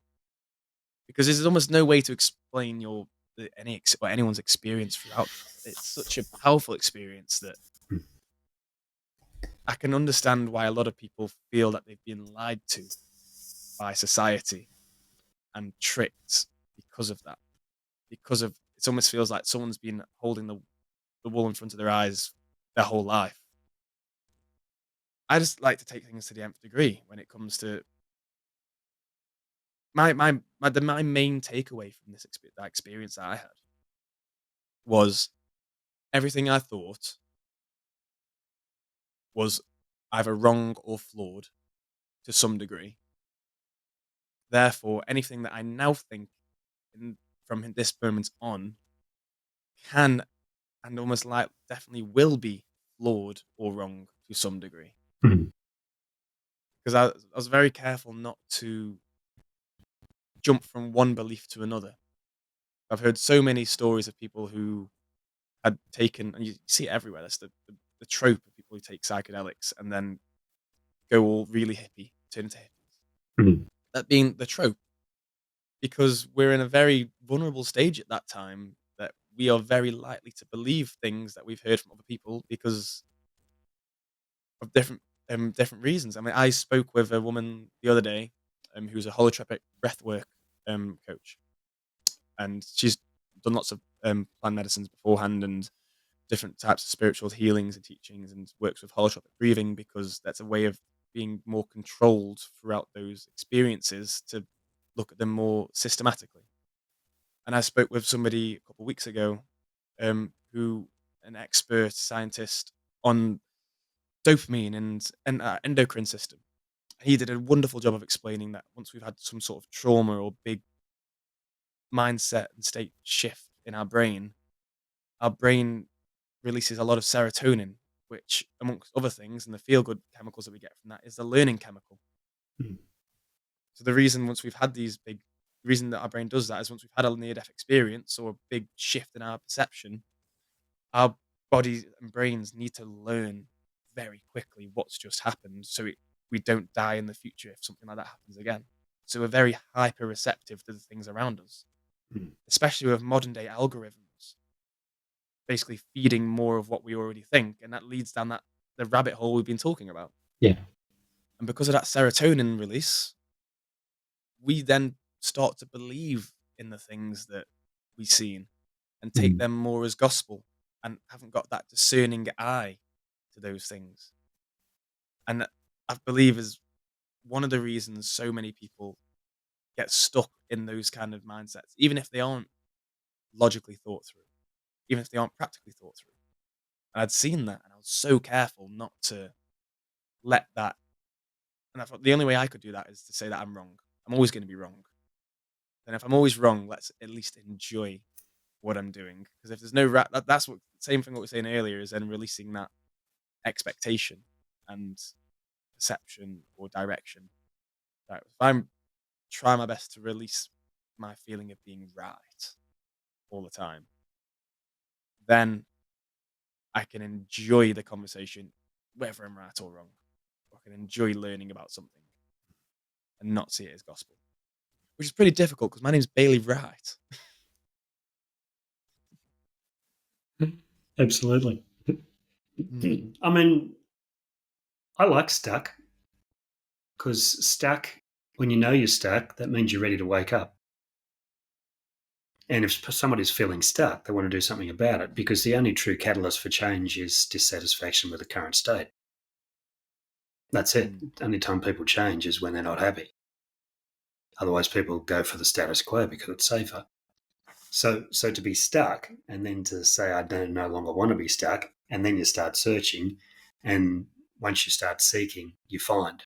But the thing for all seekers out there is that if you decide to be a seeker, no, you'll never be a finder because you'll always be seeking the next thing. And that yeah, can be a fascinating path through life. definitely. That was very much akin to what Alan Watts says about the golden goody. Is that one? I know he wrote a children's book, so along the lines of there's but the fish in the ocean kind of thing. And there's a saying as well I heard, which is great, which was there's a young fish swims up to an older fish in the sea and goes, "Do you know where I can find the ocean? Find the ocean?" And the older fish goes, "You're swimming in it." The younger one goes, "No, this is just water. I'm trying to find the ocean," which comes from an Alan Watts book that he wrote for children. How it goes a little bit more deeper into that in a very basic level, and that's it. It is true that you have got everything you need slash will want around you, but if you want more, you're always that is the essence of dukkha. I mentioned a few times. But then I feel people always have that conflicting desire that they want to improve. Mm. They want to improve, they want to get better, but then are not willing to accept that in order to get better, you need Yeah. to change. And in order to change, you need to be dissatisfied. Yep. But people want to be satisfied and then also get better. It doesn't work like that. You need to be dissatisfied to get better. If you follow that chain of command along, Yep. it comes back to that dissatisfaction. Yep. Again, being a lot of people who are very driven when they're younger find more satisfaction in their lives as they get older and then aren't quite as driven for the things that they thought they wanted in the Mm. future. If everyone took that same desire for materialistic wealth that they may have had when they were in their late teens or early teens through to fruition and continued with that until they were 50, everyone would be stupidly rich. A lot of the majority of people realize very quickly that they're very satisfied without that kind of money. Well, it's more about what you got to do to get it, isn't it? Yeah. There's some thoughts that you've got to sort of take advantage of someone or something in order to accumulate vast amounts of wealth. I mean, Sure. how much do we actually need? I mean, we just need enough to get by and to have a good life. You do. That's what you need. I love to discern for myself. I love to discern need from want. Mm. I try my best with most things to say, what do I need? What do I want? And boiling that down to is only a very, very few select things that I need, and therefore everything else is a want. And there's very foolish of me to get wound up or frustrated or upset about something that Mm. I want and aren't getting. Something I need, yeah, I'll get frustrated if I need something and I haven't got it. Hunger, food, for one. I'm Mm. starving, I'm going to get a bit hungry. I'll accept that. But if I'm going to get angry because I can't go and play soccer at the weekend, well, that was a want, it wasn't a need anyway. Mm. Yeah, absolutely. But again, these are the human emotions that we come here to experience. And we've got the whole palette of human emotions right before us. So which one do you want to experience today? But to realize that you aren't your emotions, that even the emotional stuff that you're going through is just an experience that's trying to teach you. It helps you to reframe some of the tough points in life. What is this trying to teach me? Mm.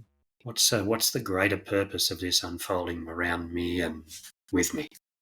What can I do to understand it from a different perspective? Do you feel that that perspective of what is this trying to teach me, can that lead you in a different cyclical pattern? Can that lead you down its own frustrating path that repeats? Well, it takes you somewhere else. It pulls you out of the trauma, the drama, Of that all that trauma. stuff. Yeah, pulls you out and it says, okay, well there must be something more here. I need to look for it. And what will it be? But then that's the argument, isn't it? That's the guru game, as it's been explained. That guru game of you'll go to a guru and say, I want to be enlightened. And the guru will say, okay, if you want to be enlightened, you've got to stop wanting to be enlightened. They'll go off, try Exactly. that for a bit, Hmm. come back and say, okay, I tried to stop wanting to be enlightened now. Okay, so now you've gone from wanting to be enlightened to wanting to not to be enlightened, so you've still got that desire. Hmm. Where it's saying, okay, so if you're taking from that to what you've just said, that if you're trying to find a purpose for what you're feeling and a purpose or something you're trying to learn from that, you're then taking your desire to remove that to now a desire to resolve that. And it's still that desire's there, and that again is very cyclical, as opposed to saying, right, this could be the case, Yeah. this could be the happening. However, it's just happening. Not necessarily trying to teach you something. If you can learn something from something, great. But it could just be a bump, could just be a scratch. It could just be your time to go. It could be your Hmm. time to move on to whatever's next. It could. If I feel like Absolutely. trying to find a meaning for things constantly brings its own stresses, and then we take away energy and focus from what is all around us. Same thing. I refer back to my eczema. Is like, well, if I'm thinking about what's the meaning for my eczema, I'm not paying attention to the wonders of what's going on all around me. I'm staring at my arm. I'm thinking of there's a higher meaning behind it, which seems pretty idiocentric. Well, that's just Um, me. maybe not. I mean, if you look at the Chinese medicine's definition of our organs and all that sort of stuff, I mean, the skin's the biggest organ that we have. and it's about our contact with the outside world. And if there's something happening in your contact with the outside world, what's the message in that? What's it trying to show you? I mean, that's you can sort of take a different type of approach to these things. And then, oh, there it is, or no, I'm going to pay attention to it, I'm not. Okay, it's a messenger. What does it want for me to know? What's it trying to tell me? And I mean, those are the questions that start an energetic inquiry that can lead to insight. So, Won't that be dangerous? can it be dangerous? Yeah. No. What we've found is that we always create a positive intention anyway. So anything that happens can only happen from that positive intention that we create and launch into the universe. But then we step back out into it, and in our expanded state, then we can ask the questions that bring a higher vibrational response. So for me, it's a safe approach, and certainly not dangerous.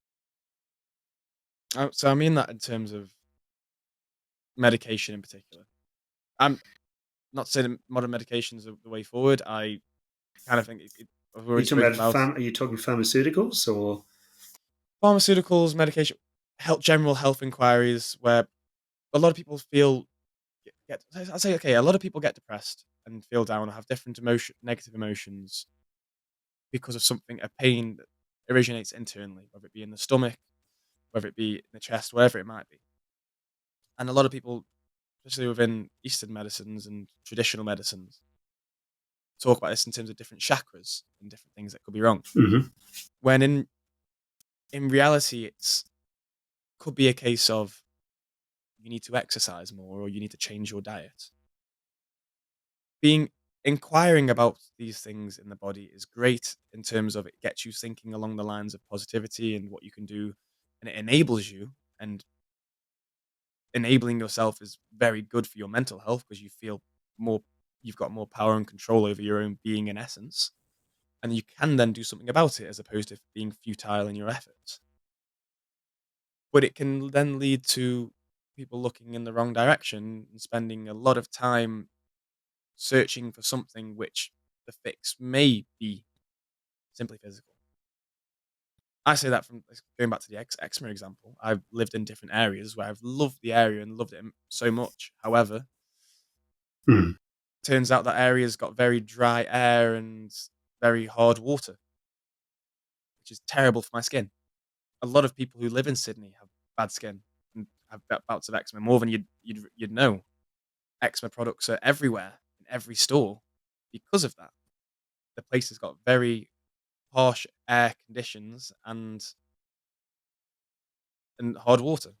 I remember If I were when. to say if I were to say that this was because of something that my interaction with the outside world, when the outside world, as you already know, along the northern beaches or in Sydney and the coasts, is beautiful, and I feel I'm a much more harmonious person and kinder person being surrounded by people who are in this area Mm. than I have been in, say, living in the Midlands in the UK, where things are a lot tougher and more miserable and darker all the time.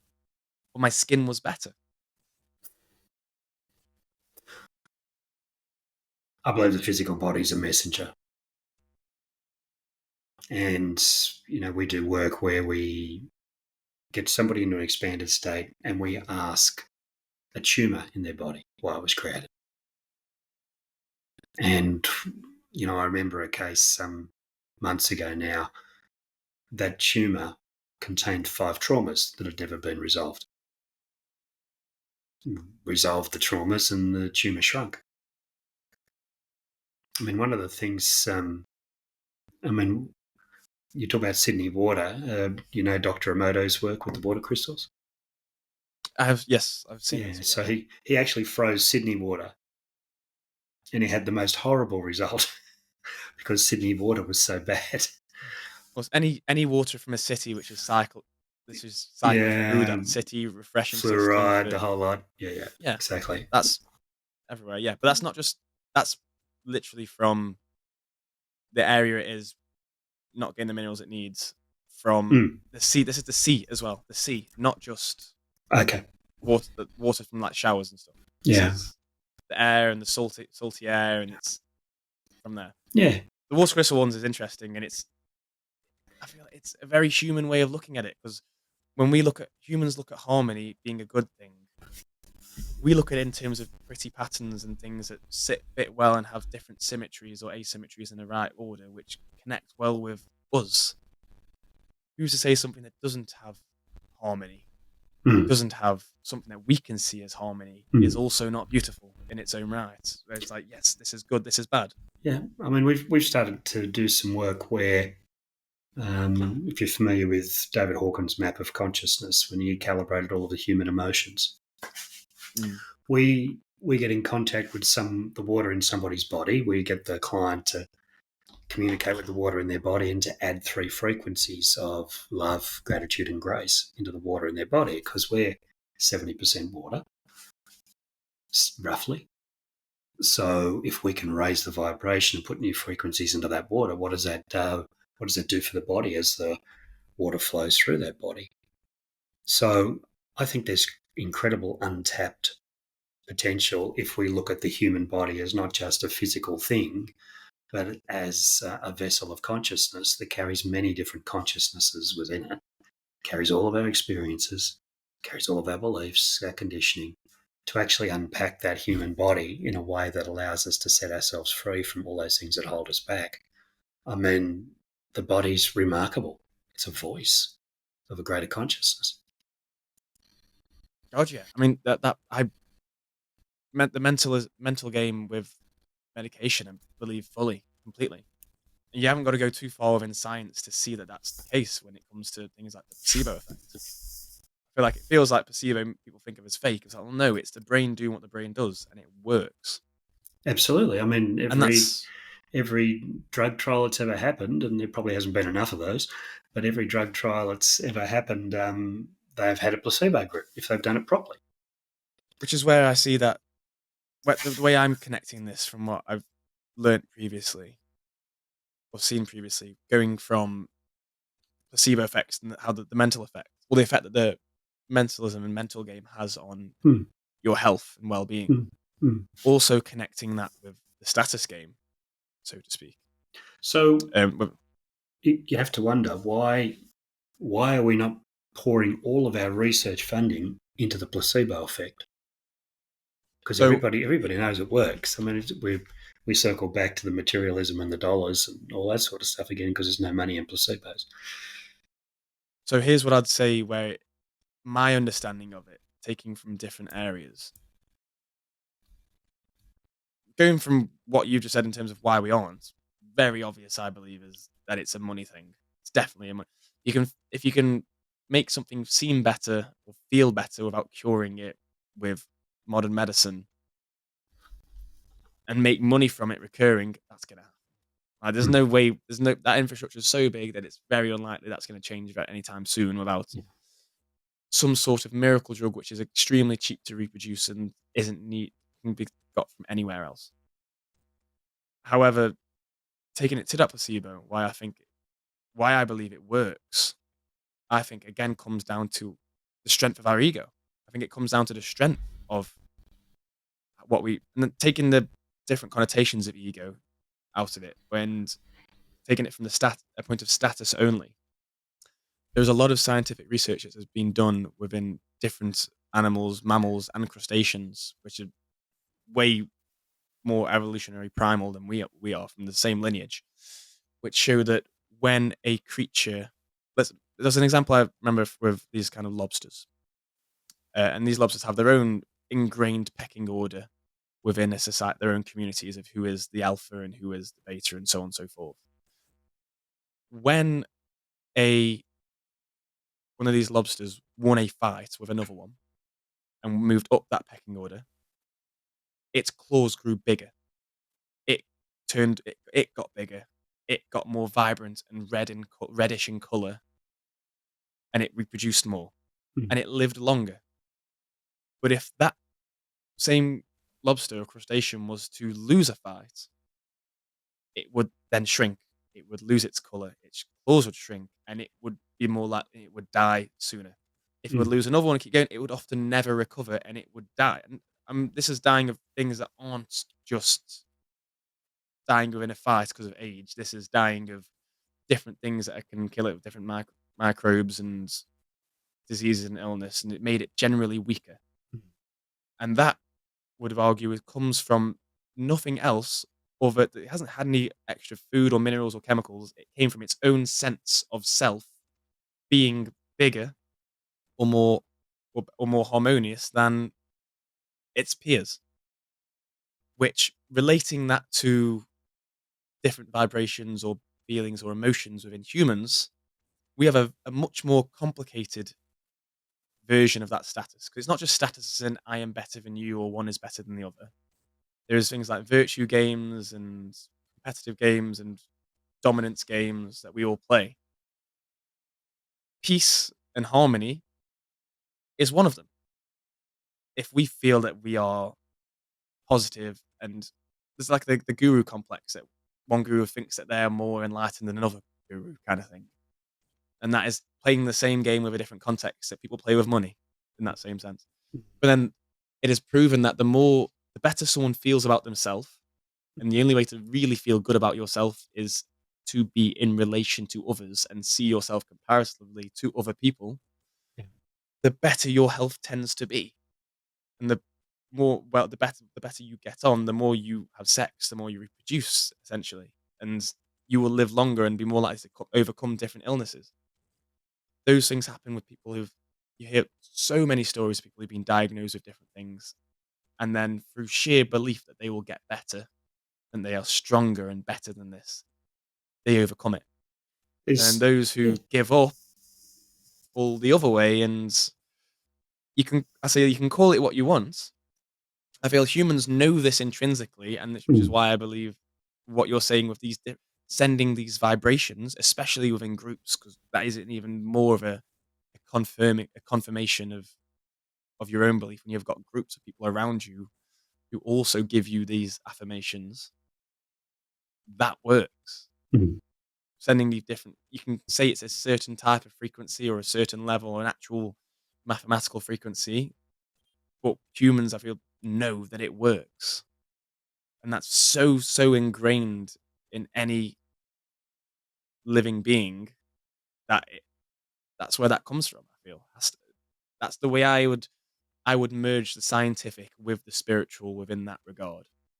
But my problem is 'cause I know I've sounded like through a lot of this, I feel like I'm playing the devil's advocate, and I don't want you to think at all that I'm arguing with what you're Yeah. saying, because what I'm truly trying to get at is a way that, from my perspective, I see a lot of people are scared of these kind of practices because of the woo-woo connotations that come with them. And that in its own right would potentially isolate them from their own peers and crowd, and they are scared of that.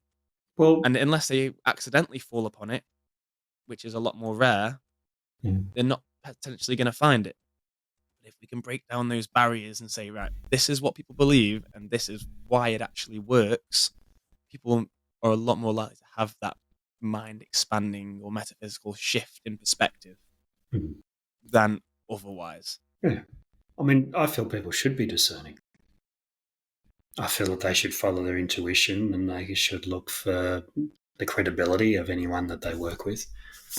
I mean, I'm part of a consciousness industry in which there's, um, it's a club anyone can join, and not everybody has the integrity and the wherewithal to offer great value. It's my experience that those people don't last long because people don't come to them. They read something in the energy and they know.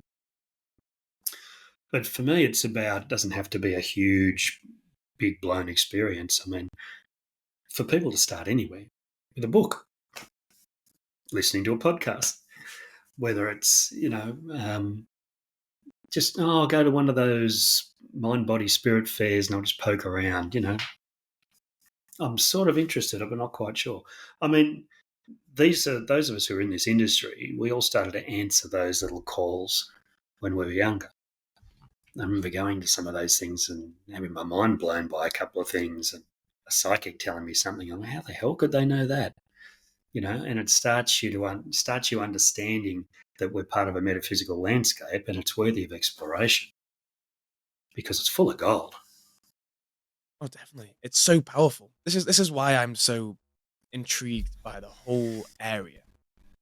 And seemingly I'm a non-believer in the a lot of the dogmatic things that have been said, or the things that have been said religiously, is because I can see how powerful it is. It's so untapped by the vast majority of the Western world. Hmm. But at the same time, I feel like it's a very slippery slope that people think that they have.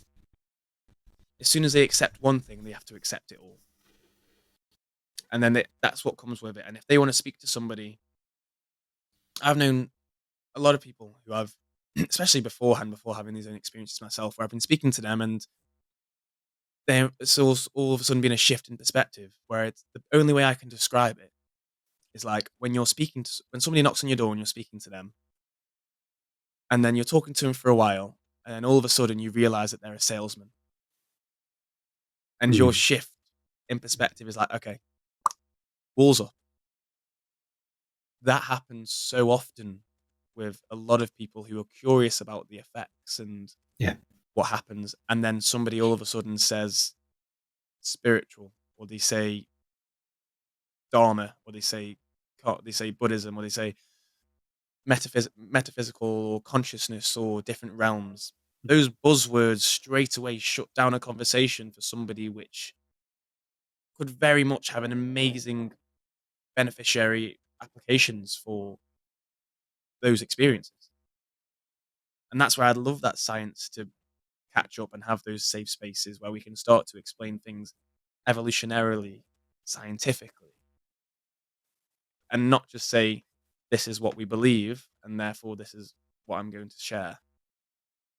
Because they may be your beliefs, and your beliefs may be very well founded within reality, as in what actually happens, but the story which is based around what actually happens is a very big leap Hmm. for somebody who's just dipping their toe in the water Hmm. to those kind of things. And that's where I feel a lot of people slip into it because they may see an initial benefit or see some of these things or understand some of the things, had their own experience to some degree of these things that people talk about. But then they'll buy into the next thing and the next and the next thing and the next thing. And before they know it, they're in a whole world of, now I've got to believe this or this. And now there's a contrast. Now it's either this way of thinking or this way of thinking. And I've now got to choose between society and the whole Western world on one side, and this thing that feels like it's helping me on the other, where I could now be isolated from friends and family and colleagues because of this. Like when you were mentioning Reiki to other people, and I'm sure you have people who, throughout your journey, who have fallen by the wayside, or you wish you were closer to, in the same way that I have when I went on these kind of journeys and experiences. It's like, I don't want that to have to be the case for people Hmm. who have those experiences and want those experiences for their own personal improvement. I, And that's that barrier. I think that's coming. I think the more and more people who are disappointed with the status quo are going to learn to explore in new places. I mean, if you're not happy with the way your life is, you look elsewhere for the answers. I mean, the industry I'm in is the elsewhere. But I always advocate that the best way to discover more of this stuff is through personal experience. And, to actually experience it for yourself, to feel the vibrations and the frequencies that are available. I mean, that's where the big shifts come, I feel. But it's that elsewhere. Even that term elsewhere indicates to people that it is something else than is already here, when it's not. In the same way, like we spoke right at the beginning of our conversation about quantum versus um, classical physics, they are the same thing. Just because you may think one is one and one is another does not make them different. They are the same thing. And if we then decide that we are going to pick and choose which we believe and which we don't believe, we're separating something that is already whole within that. There's a great um, Indian Indian philosopher and guru called Sadhguru, if you know who he is. And he has some great books called Inner Engineering. He talks about a lot of yogic principles and puts things into physical work. Doesn't go into the sciencey things. He's a lot more spiritual than anything else, but he's really good. And he talks about how the human mind works as a scalpel, where we think that when we look into something, we're going to see more of the bigger picture. When in actual fact, all we do is when we look into something is that we slice it in half and we create a contrast from one thing and another. Because that's how the brain works. We learn based off contrast. We learn based off one thing versus the other, and then deciding which is and then that's how we create right and wrong. That's how we create good and bad, black and white, spectrum of different colors and hard versus soft. He says the brain works as a scalpel, and if we want to see the whole picture, we've got to stop separating one thing from another. Yeah. None of this here versus elsewhere. None of this science versus magic. None of this this versus that. Follow those logical steps, but take a step back to connect things and not separate them. And he has some great wisdom on responsibility within that, taking responsibility and how we can take responsibility of our actions and the world around us as opposed to neglecting it, and taking that all the way around full circle to the more of an Alan Watts way of thinking. He says a very similar thing of we start to play a game when we start to separate one from another. We start to play a game well, if this is good and that if this is black and this is white, then what happens if black wins? Oh no, black can't win. We then have to fight for white to make sure white wins. And that's the only thing that we do when we separate things, is that we pick a side. Is that right? If we want these conversations to come together and be all engrossing and to develop on the whole and not down a narrow specific, let's have those conversations on a broad scale. And not you try it. I try to avoid using terms personally that separate, which I see as buzzwords, because I don't want it to have somebody who's listening to this who's been through some kind of traumatic experience not go to meditate because they fear that meditation is for kooks, which happens so much. I told people that anyone I've told that I'm meditating and it's helping. I've had some of my closest friends from when I grew up look at me and just dumbfounded, and it's like, what? And it's like, it's created a divide between us where they look at me in a certain way. And yes, people will then go to say, oh, then they weren't meant for you, or they're not part of it, or they're not ready. I was like, well, no. In reality, I'm hurt because I've got a close friend who I'm not very close with anymore because of these divides. And I know for a fact that there's other people out there like that. And I would love to tear that apart as much as possible. That was my little rant over there.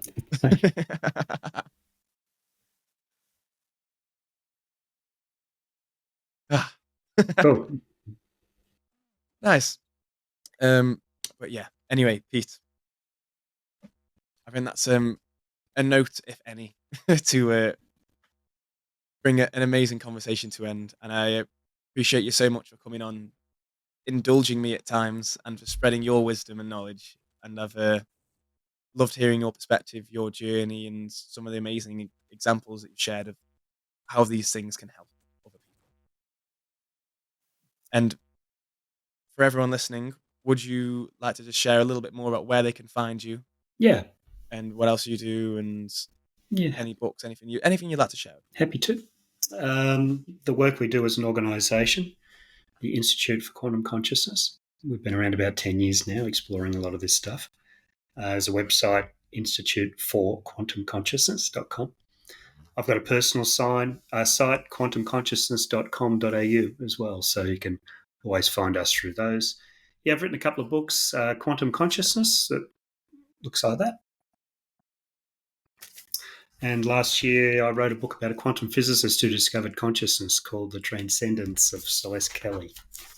So, yeah, that's a couple of bits and pieces that we've got in the background. But yeah, I guess our role is to educate, inform, and help people have the experiences that they're ready for. Beautiful. Right, we'll leave it there.